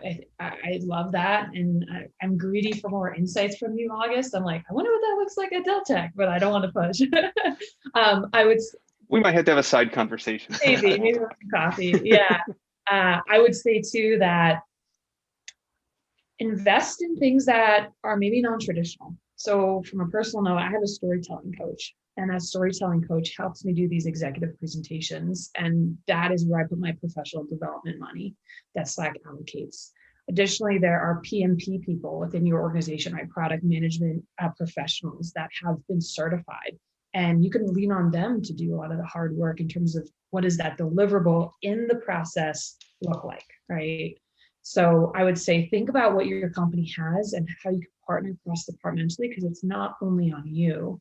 And especially as the product marketing manager, it can be really tricky in terms of saying, well, I have 10% of my role to dedicate to this, or I have 20% of my role to dedicate to this. And what does that look like in action? It can be very overwhelming. And so working cross-departmentally is super critical.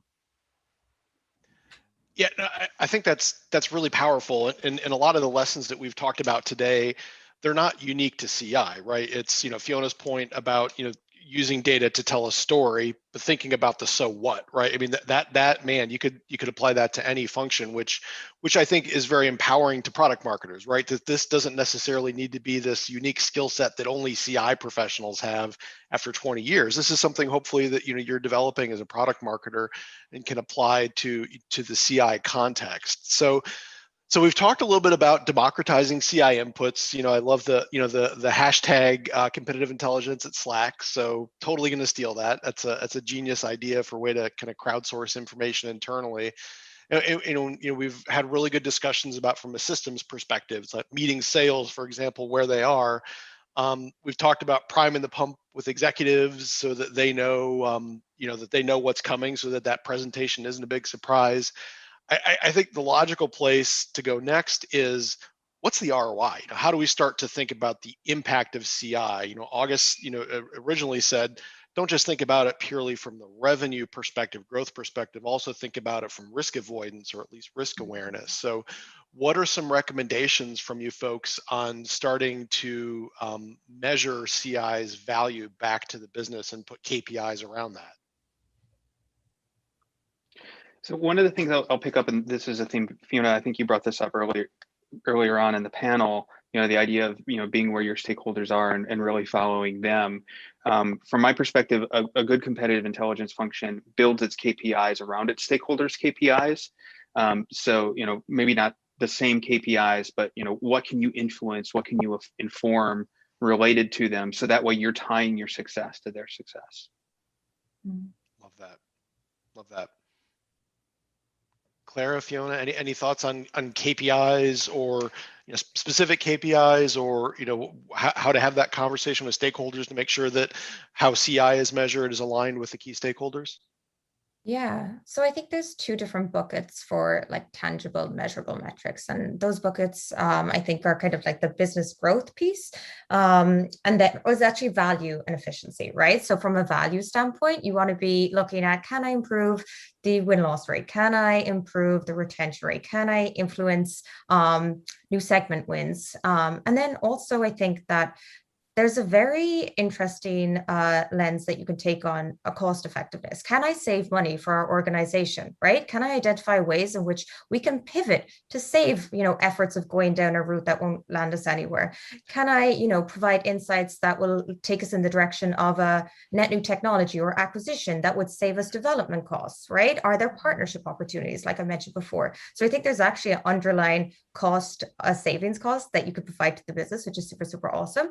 And then I think in terms of the value, you want to look at engagement always, right? Like, is what I'm doing being used or valuable, right? Are people engaging with battle cards? Are people engaging with comments in Slack?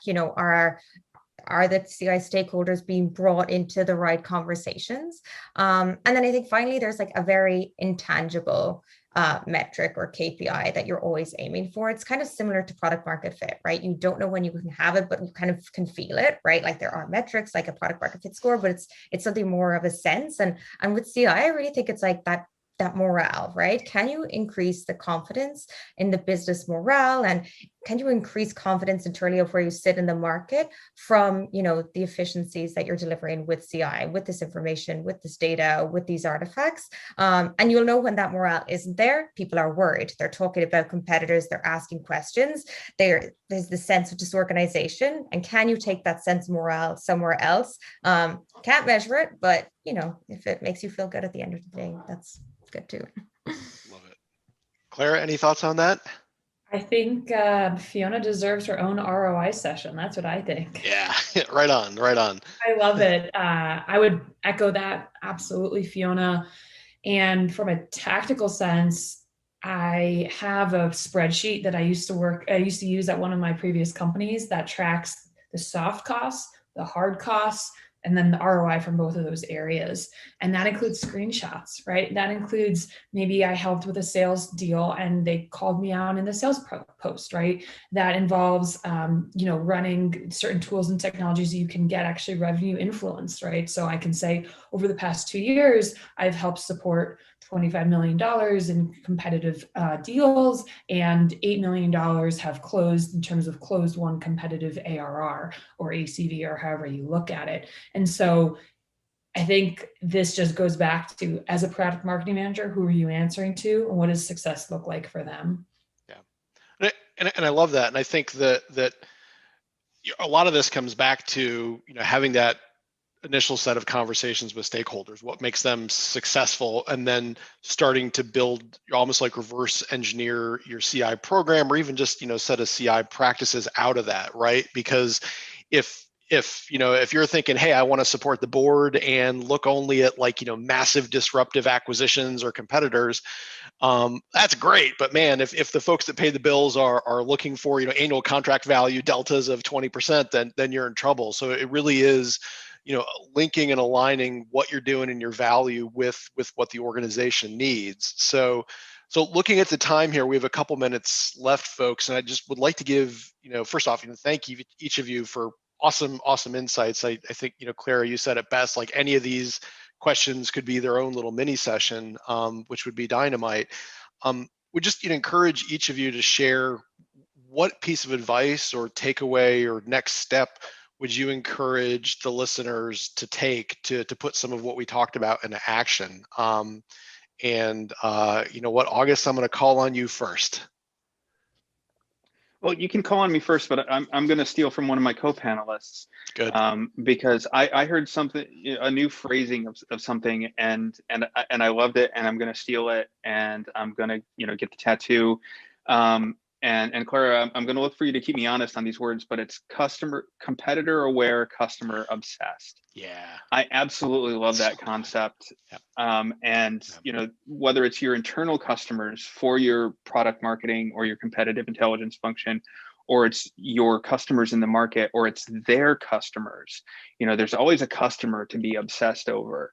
And that, for that customer obsession to be your North Star, I think is the greatest key to success. And that's been my takeaway from this. And if I can just steal another panelist's great insight and share that and present it back and recommend that to everybody reviewing this panel, that's the one thing I would advise.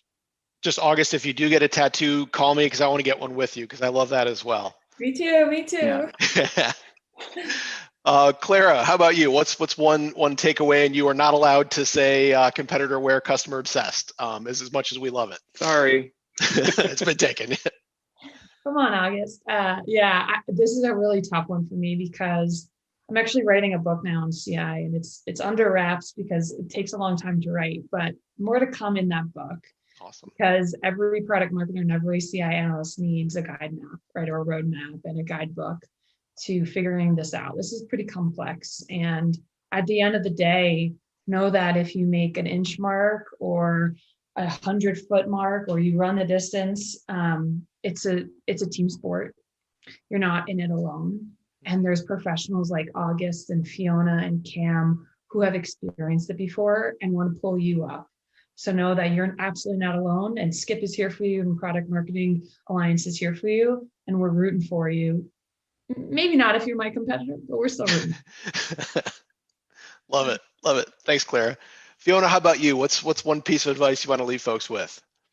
I think just to distill it down to, the simplest form, I think, to advocate for CI in your organization as a program, as a driver of growth, not just an asset, not just, a training session. It needs to be ongoing. It needs to have a roadmap, and it really can deliver so much scalable value that does go way beyond a battle card or an update. So to start changing that internal narrative, I think is a really, really great starting point and can really kind of ensure that you win with CI. Excellent. And so for my key takeaway, I'm going to give a shout out to Fiona and on storytelling, and then I'm going to also give a shout out to Clara for the kind of the so what, because it's easy to get really excited about the coolest new technology, or maybe you got an alert about holy moly, there's this big competitive action, and you want to run down to someone's office, but take that beat. Think about, okay, how am I going to package this? What should we think about doing differently?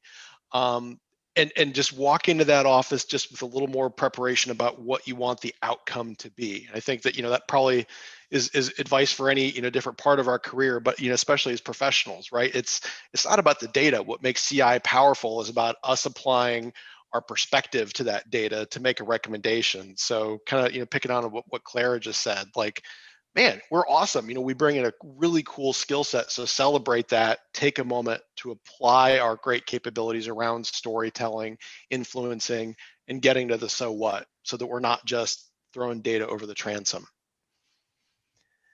August, Clara, Fiona, you guys absolutely rock. I'm going to ask you one last question, is what is going to happen this summer that's going to be awesome for each of you? I'll go first.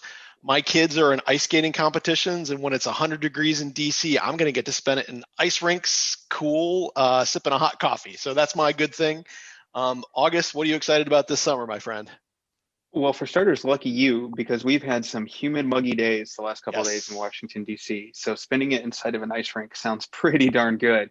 But I'm really excited about a road trip that my family has planned for a couple weeks. We're going to hit the road. Everybody's been vaccinated. Everybody where we're going and we're visiting has been vaccinated. And what a wonderful thing to actually, get to spend time, with other people again. So we're very excited about that. Love it. Love it. Clara, what are you excited about? So many things. I'm coming off a high of a birthday weekend, so I turned the big 3-0. Hey, So I'm congrats. very thrilled and grateful for that. And then later on this summer, I'm going to a remote island in Alaska where my sister lives, Kodiak, Alaska, hopefully working remote and still briefing the execs at that point. But I have 3 nieces and really excited to love them up and make the most of what nature has to offer. Love it. Have fun with the bears. Okay. Fiona, how about you? What's one, what are you jazzed about for this summer? What am I jazzed? I'm so lucky. Honestly, one thing I'm most jazzed about, this is kind of embarrassing. I'm going to try to learn how to drive. I put it off for way too long. Nice. And in the interest of continuing to learn, that's what I'm going to do. It's overrated. Just take an Uber. I got a good bike. It's fine. Okay, cool. Well, awesome, guys. Thank you so much for being so generous with your time, all the cool things that you've done in your careers. Just had a ton of fun and want to thank each of you for being such awesome guests with us today. Thank you so much. Thank you, Kim. Thank you. Bye, everybody. Thanks, guys. Thanks, everyone.